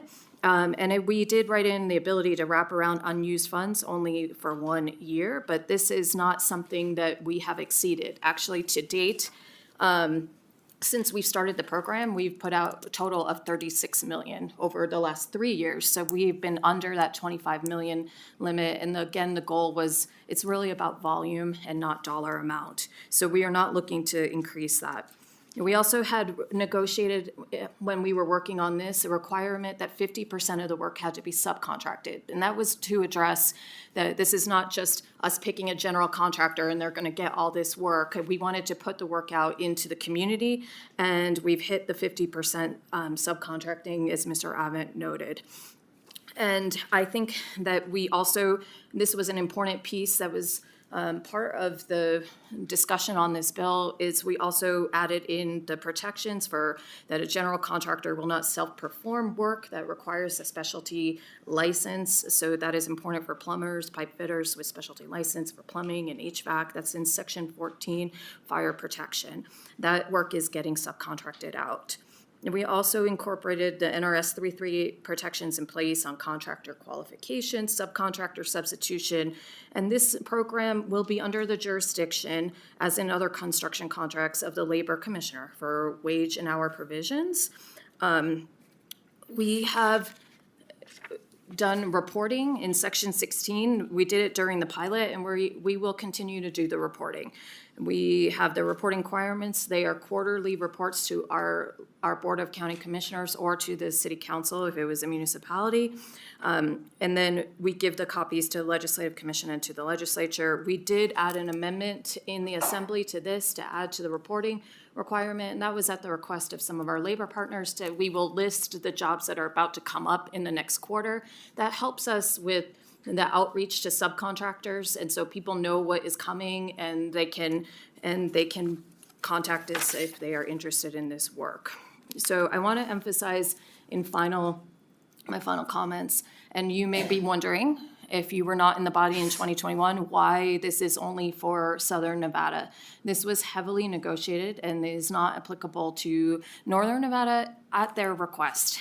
We actually had worked with AGC in the north and with some certain partners in the north that they did not see the need for this because they don't have the volume that we have in Southern Nevada. And so it really only works, this delivery method really only works where you have a partnership between the agencies, the contracting community, and the labor unions in our community. We have that present in Southern Nevada, and it wasn't necessarily present in Northern Nevada. So that is why it is limited at this time. I think I can close my presentation there. I will note that there are people who have worked on this program who are planning to call in and support, and that so if there are questions about that, they are here to testify. We also have I think the Nevada Contractors Association in Southern Nevada that really had helped with some of this subcontractor outreach. What we did when we first started this program is one of our commissioners, Commissioner Kirkpatrick, had hosted a large main event where after our general contractors were selected, where we introduced the subcontracting community to the general contractors, and then the general contractors did a lot of outreach themselves on their own, and we've had some success from those events, and we certainly intend to do that again.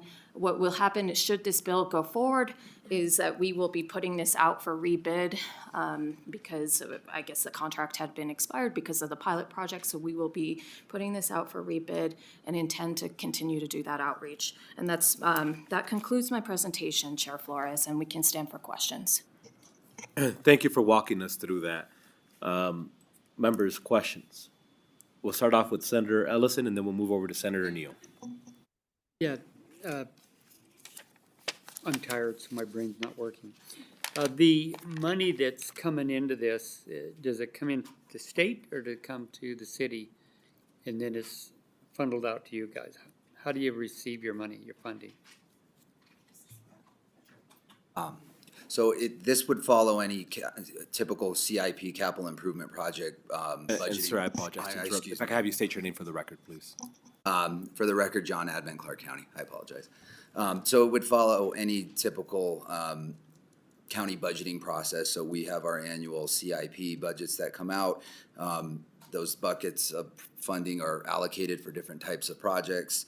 And then we identify a delivery method, so design, bid, build, or JOC. So when those projects are set up, it's a delivery method that we would select from those budgets. Thank you. Senator Neal. Thank you. So, couple of questions. So, I understand what you're saying around that it's helpful, but when you pre-negotiate this job order contracts, you don't have to do, you can repeat it without doing a competitive bid. So when when this passed out as a pilot, it was like, okay, well, we'll see what this looks like. But how does this create fairness, keep doors open for the smaller businesses that are actually trying to get through the door? And that's my first because to say that, all vendors are necessarily within a certain organization is not true. So, and it applied to all cities. So that's my first question. Senator Neal, this is Joanna Jacob on behalf of Clark County. I guess how are we opening the door to the subcontracting community? I guess I'll answer it this way, which may not be satisfactory for you, but the point of us capping the program as a very small subset of our overall CIP program is so that we can continue to maintain the traditional competitive bid process. This is a very small 25 million. You heard Mr. Avent talk about his overall budget, and we're using this in a very small capacity for our overall thing. So we are maintaining competitive opportunities to bid in our traditional jobs. I think and you'll probably hear this from some of the subcontractors who are going to testify in support, that actually this did have the benefit of helping some smaller emerging businesses come in the door because they're smaller jobs, and we were able even to use apprenticeships on some of these jobs. So we're helping to open the door, and the more repeat work that you can get as a smaller business helps to increase your bonding capacity, which then gives you opportunity to bid on larger jobs. I know that we have subcontractors here who can testify to that, and I will ask them to when and if we get to that point. That's my first response, and I'll ask Mr. Avent anything to add to that response, if you have anything. For the record, John Advent, Clark County. And also on the general contracting side, on bringing them in from the beginning, we set qualifications in the bid, right? So all qualified contractors were able to come in. So I think that allows a broader swath of availability to the contracting community. Where in a low bid situation to get work with the county, you need to be low. You have to win the bid. And often that can be difficult for many contractors to get in with us because they just can't figure it out, or they're just never low.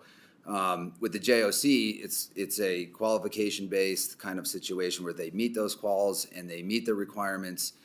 We didn't toss anybody out that came in on our initial RFP. So this is an opportunity to allow more into the county, I believe, as long as they meet the licensing and bonding requirements. It's a more open door policy, I feel. Thank you for that. What are the bonding requirements? Clark County, I believe it was, sorry. Joanna Jacob for the record. We didn't put the bonding requirements in the bill, Senator, and I don't know, we don't have the contract here in front of us. Yeah, We it's can not, it's not in the we can bill, certainly- but because you've had a pilot, you've run through iterations of bonding. You've run through iterations of whether or not individuals were successful in completing those bonding requirements. That's what I want to know. John Abbott for the record, Clark County. I believe we had a higher bonding limit for the pilot because we wanted qualified contractors to participate. The general contractor to participate. But we have the ability to set up different tiers of the program in the future with this. So you could tier this for smaller contractors, larger contractors. It doesn't have to be one program in a sense. Once it's a delivery method, should this pass, there could be other ways that you could bring in smaller tiered contractors to participate. Mayor, follow up. So, I guess, so I want to go to section 14 of the bill. And it's pretty similar to section 16 of the prior bill that created this. So, when I asked for the report and I received the report and you're saying you're going to be prepared to answer this, the response that I got back, because what it says was that it says shall. It says shall provide, and then under the shall, which is sub D, a statement regarding whether or not the contract is minority-owned, women-owned, veteran-owned, disability, etc. So when I went in and I asked for the digging of whether or not and who, whether or not they demographics and owned by what particular demographic group, the response that came back was that, well, it was voluntary information. So I really want to understand how it's voluntary when it was a shall, number one. And in the report, it literally said on page 2, and because the rest of the report was breaking down by company, that 10% of the work was performed by either a minority-owned, women-owned, disabled, veteran, or emerging small business. So the 10% is not broken out, right? So 10% could represent, because either is an or statement.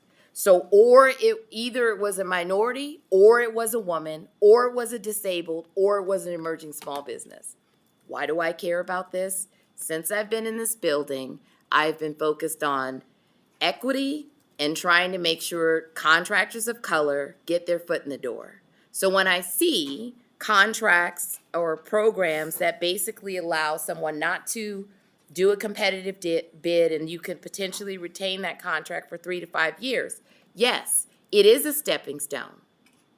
But I also look for the equity in the stepping stone across all groups. So when I see less than 10% in their or statements and you cannot break down demographics, and the maybe-weeby could have been who? The disadvantaged business could have been who? The small business could have been who? Who benefited? If I don't see that demographics, then I don't understand who actually benefited, especially when the bill says a shall. And I'm not letting anybody off the hook on that. Senator Neal, this is Joanna Jacob, and you and I have talked about this, and we've gone, and I told you I would be ready to answer this question. So yeah, because I've been asking for this since January. So I did report what was required on whether they were actually with that designation. Now, I know that we need to do, I know about your interest in this issue. I know that you have worked on this during your whole entire time in the building. I told you I did not, in response to whether I had a further breakdown on that, we didn't have it. I told you, and I was honest with you about that. And we have talked about this because I know that it's important to you. And I would like to say that we can do better, and we will on the reporting. I am willing to work with you on doing that demographic data. I've talked to Mr. Avent about this, knowing that this is of interest to you and to other members of this committee, that if that we will do a more systematic form that we will put into the requirement of our rebid to get the further breakdown that you want, and that we will be able to then report that to you, and I'll add it to the reporting that we'll give to the legislature. So thank you for your comment. But I really want you to help me understand, if shall has been in the language, how did you interpret the shall? How did you interpret it in the pilot program? Because I know how I interpreted it. And so the expectation with the shall, because it wasn't a may, it didn't say you might consider or decide if you would like to provide this information. You were supposed to deliver it. So if there was a contractor who got this work, it said shall. It wasn't permissive. So to allow this to come back out and say, well, make it permanent and then we'll ask for forgiveness. You should remain a pilot until you do what the law actually said in 21. I'm not interested in the promises around AB 43 when the language is exactly the same as it was in SB 67. It's not an excuse for me. You can't put language in a bill and then get someone's vote and then turn around and say, oh, by the way, we didn't get the data. Absolutely not. Not playing that, not interested in the game of saying, oh, well, they put the language in the bill to give the colored people something, and there's no data. That proves that it even happened. So I can tell you what my position is, and I've kept this position since January, since I read the report, 35 pages. I'm not supporting going into permanency, period. Nothing to you. You are a county. You represent all. And it is not an excuse to say, well, we'll take care of what you need. And I'm so tired of her whining about whether or not, black people get contracts. I'm going to keep whining about it. Senator Neal, this is Joanna Jacob. I certainly did not communicate to you that I was tired of you making that. I did not make that statement. And I understand your position. So I was trying to how did I interpret the shall report? The statement of whether the subcontractor is in there. We gave the full list of the subcontractors. We gave the full list of the subcontractors, and then we indicated what category the subcontractor fell into. We did not, and I am willing to work with you on building in a more detailed report. And I commit to you that I will, and I understand your position, and that's my response.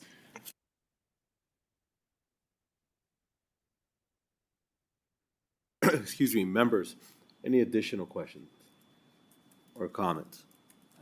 Senator Ellison, please. As a minority, is it based on their ability to do the work, their qualifications, their licensing? Is that how you hire the people?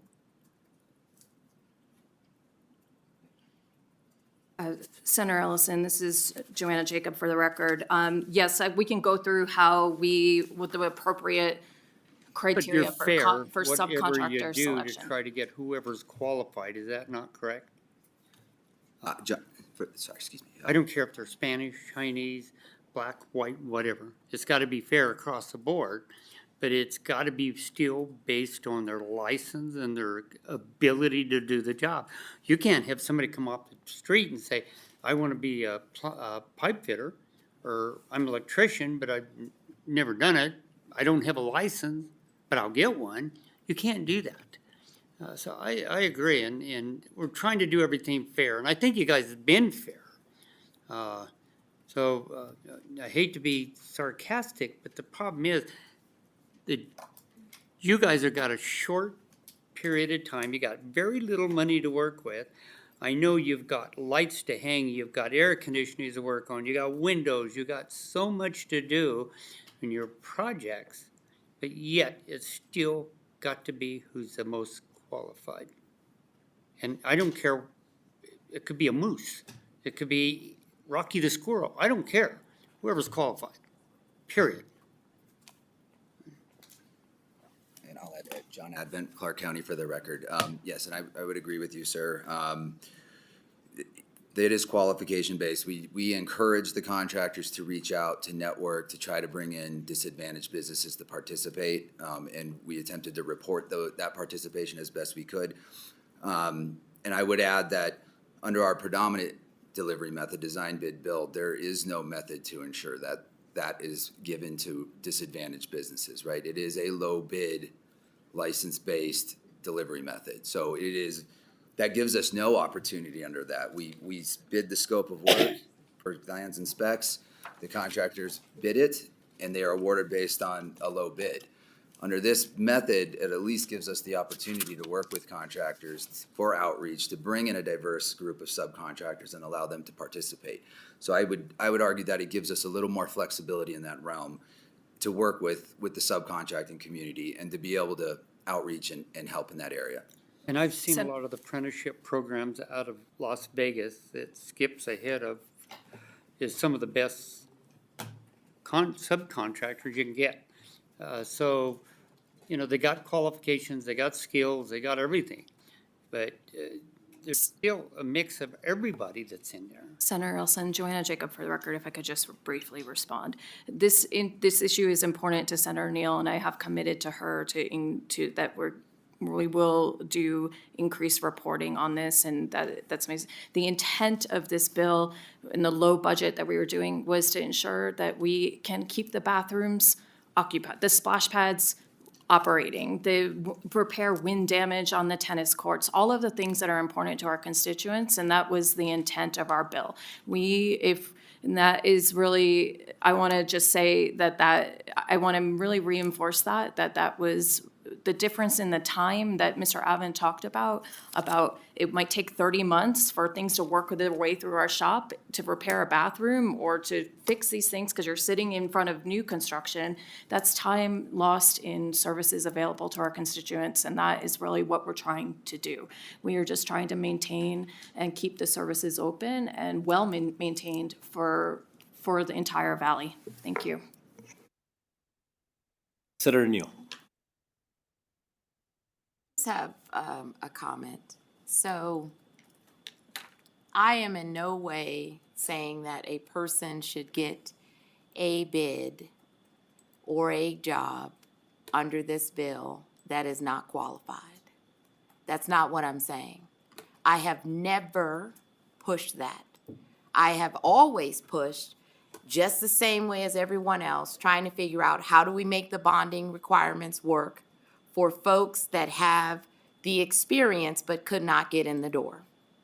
I even sponsored a bill in 2015 that tried to flex and use prior experience that may not have been directly associated with that so we could look at minority contractors in a different way to give them a foothold where they had been historically blocked. I have been very consistent that I am interested in all of the doors being open and not being shielded under a maybe-weeby that does not represent the actual communities that we are seeking to try to help get into the door. And I am going to hold tight to that.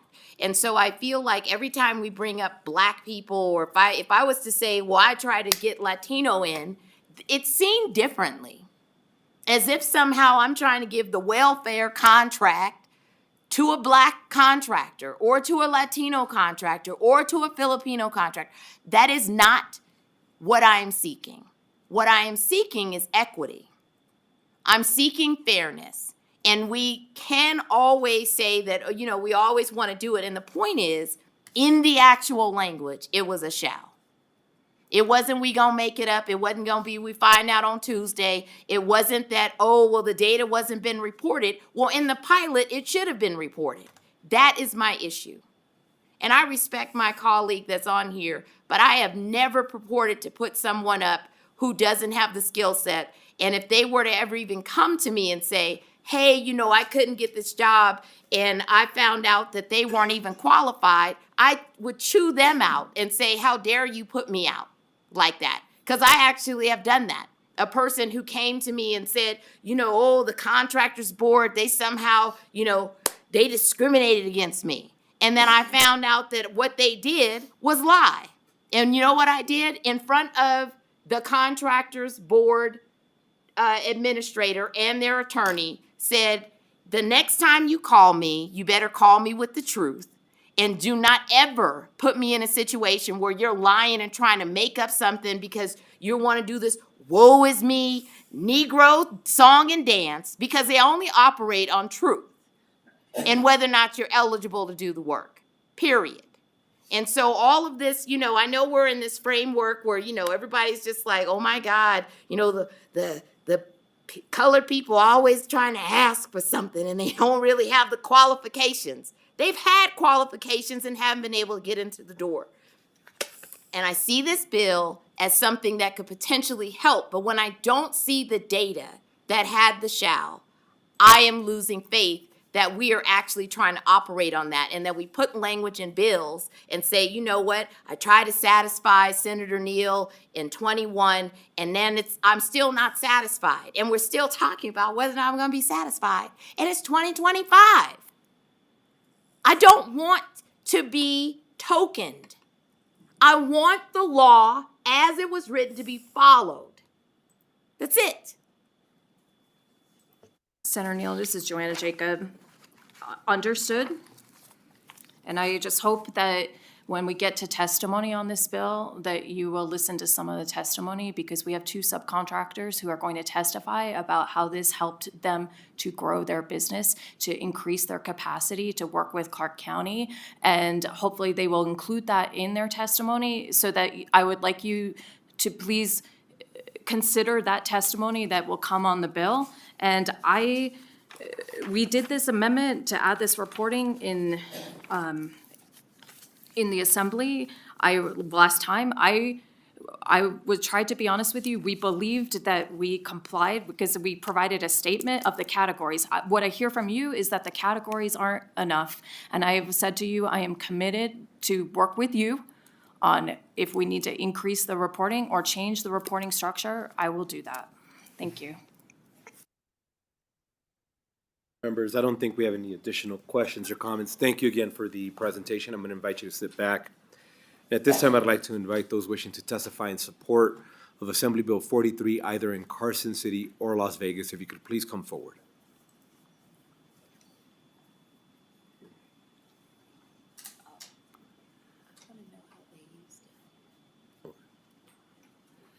And we have some folk in Las Vegas and a couple of folk here in Carson City.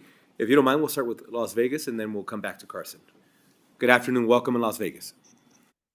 Good afternoon, Chair and members of the committee. For the record, my name is Ann Barnett. I'm the CEO here for the Nevada Contractors Association, representing the commercial construction industry here in Southern Nevada, including all general contractors and subcontractors of all sizes.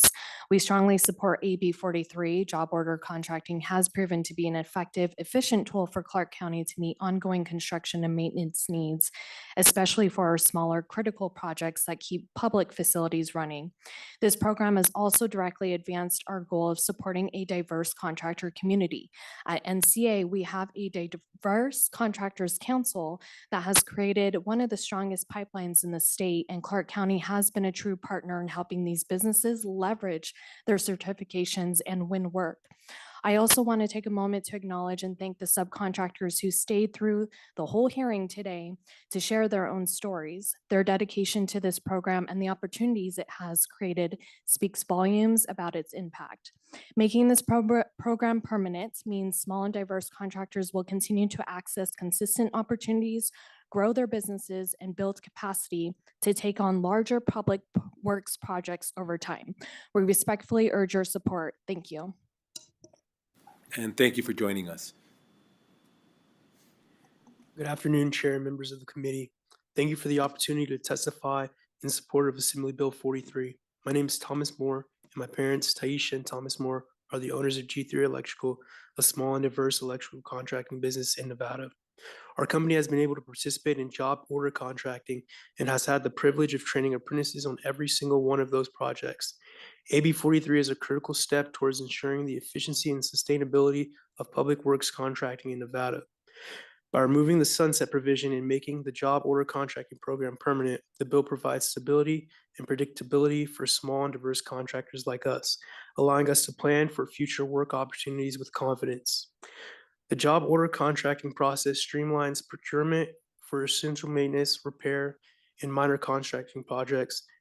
This is especially important for small businesses as it creates more equitable access to contracting opportunities without the burdens and delays of other bidding processes. By supporting AB 43, we are promoting job creation, economic growth, and greater participation from diverse contractors who are committed to delivering quality public infrastructure projects. I respectfully urge your support for AB 43. Thank you. And thank you for joining us. Welcome. Chair Flores and Senate committee members. For the record, my name is Heather Avila. I'm the owner of Live Electric, a union signatory, Nevada-based, woman-owned small business, and certified disadvantaged business enterprise, specializing in commercial, industrial, and public works electrical contracting. My company has performed on several job order contracts for Clark County Real Property Management. Those contracts allowed us to create and retain jobs for Nevada citizens. Keeping the JOC program would allow contractors like Live Electric to continue to create and retain jobs working on projects that better the community in which we live and work, while efficiently and cost-effectively delivering services to the public entities. I attended the Clark County Small Business Outreach event that was hosted at the beginning of the JOC program launch. Clark County has been and continues to be an incredible supporter of the small business community. Clark County helps us grow and better our businesses, which in turn ensures that the contractors utilized on their projects are qualified and capable of providing exemplary service to the county. The JOC program has provided small contractors like Live Electric the opportunity to perform and build a portfolio of positive past performance on county projects that has allowed us to grow and take on bigger and more complex projects. In our work on JOC projects, 33% of the hours were spent with apprentices. Not only is this program creating jobs, it's also providing work and learning opportunities for our future journeymen. The JOC program creates a pathway for public entities to quickly and cost-effectively address facility maintenance issues while simultaneously creating a unique space for the entities to support small business community and provide jobs for our apprentices. Senator Neal, I'd like to address your concerns. The biggest supporter of this bill are sitting here in this room. We are both minority business enterprises and women business enterprises who lead the Diverse Contractors Council that do outreach and support of other diverse contractors in this business. And I do apologize to interrupt you. We have hit the 2-minute mark. If you wouldn't mind doing your final remarks, please. The larger contractors also have been generous enough to bond the smaller contractors for these projects. I strongly urge lawmakers to support AB 43 and make the job order contracting program permanent. Thank you for your consideration. Thank you. Welcome. Thank you, Chair Flores, members of the committee, Nicole Rourke representing the city of Henderson. While we haven't participated in the pilot to date, we are looking forward to using this tool in the future for more efficiency on our smaller jobs and welcoming smaller contractors. Thank you. Thank you for joining us. Welcome. Thank you, Chair, members of the committee. For the record, Kelly Crompton representing the city of Las Vegas. We thank the county for bringing this bill forward and believe it is a good tool to use for some of our smaller projects. We support the bill. Thank you. Chair Flores, members of the committee, my name is Wesley Harper. I am the Director of Government Affairs for the City of North Las Vegas. We are in support. Thank you very much. We do have a question for you from Senator Neal. Have you used the program? Wesley Harper, for the record, I don't know if we've used it, and so I don't know if we have any reporting on it either. But this is information that I can get for you and give back. I will learn. I mean, yeah, because ultimately you guys are written into this bill too. And as a majority minority city, you know, I'm tagging the county, but ultimately the data should also come from the cities that have also used it. Wesley Harper, for the record, I completely agree, and I agree with your points about the reporting. I will find out and get it back to you.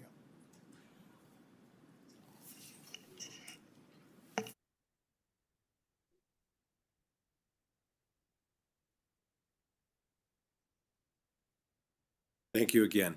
Is there anybody else wishing to come forward? Seeing none, we'll go to the phone lines for support testimony on Assembly Bill 43. Chair, your public line is open and working, but you have no callers at this time. Thank you. Next, we'll move to those wishing to, in opposition of Assembly Bill 43. Anybody in Carson City or Las Vegas? Seeing no one coming forward, we'll go back to the phone line.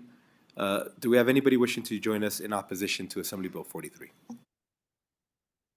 Chair, your public line is open and working, but you have no callers. Thank you.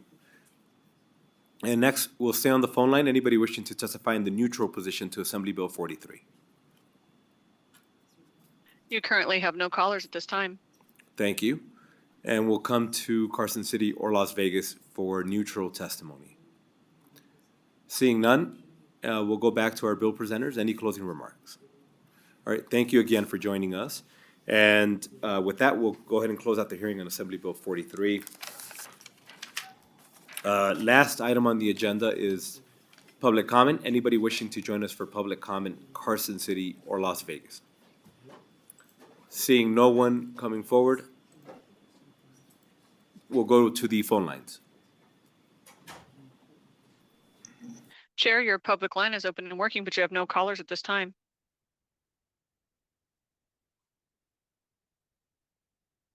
Thank you. And with that, I want to remind everybody that we plan to meet tomorrow. The meeting is set at the call of the chair, which will be upon adjournment of Senate Judiciary. Members also be aware that in the interest of efficiency, we'll try to have a consent agenda for those bills that we believe are not controversial and that everybody is likely to support. Just please make sure you're aware. And with that, this meeting is adjourned.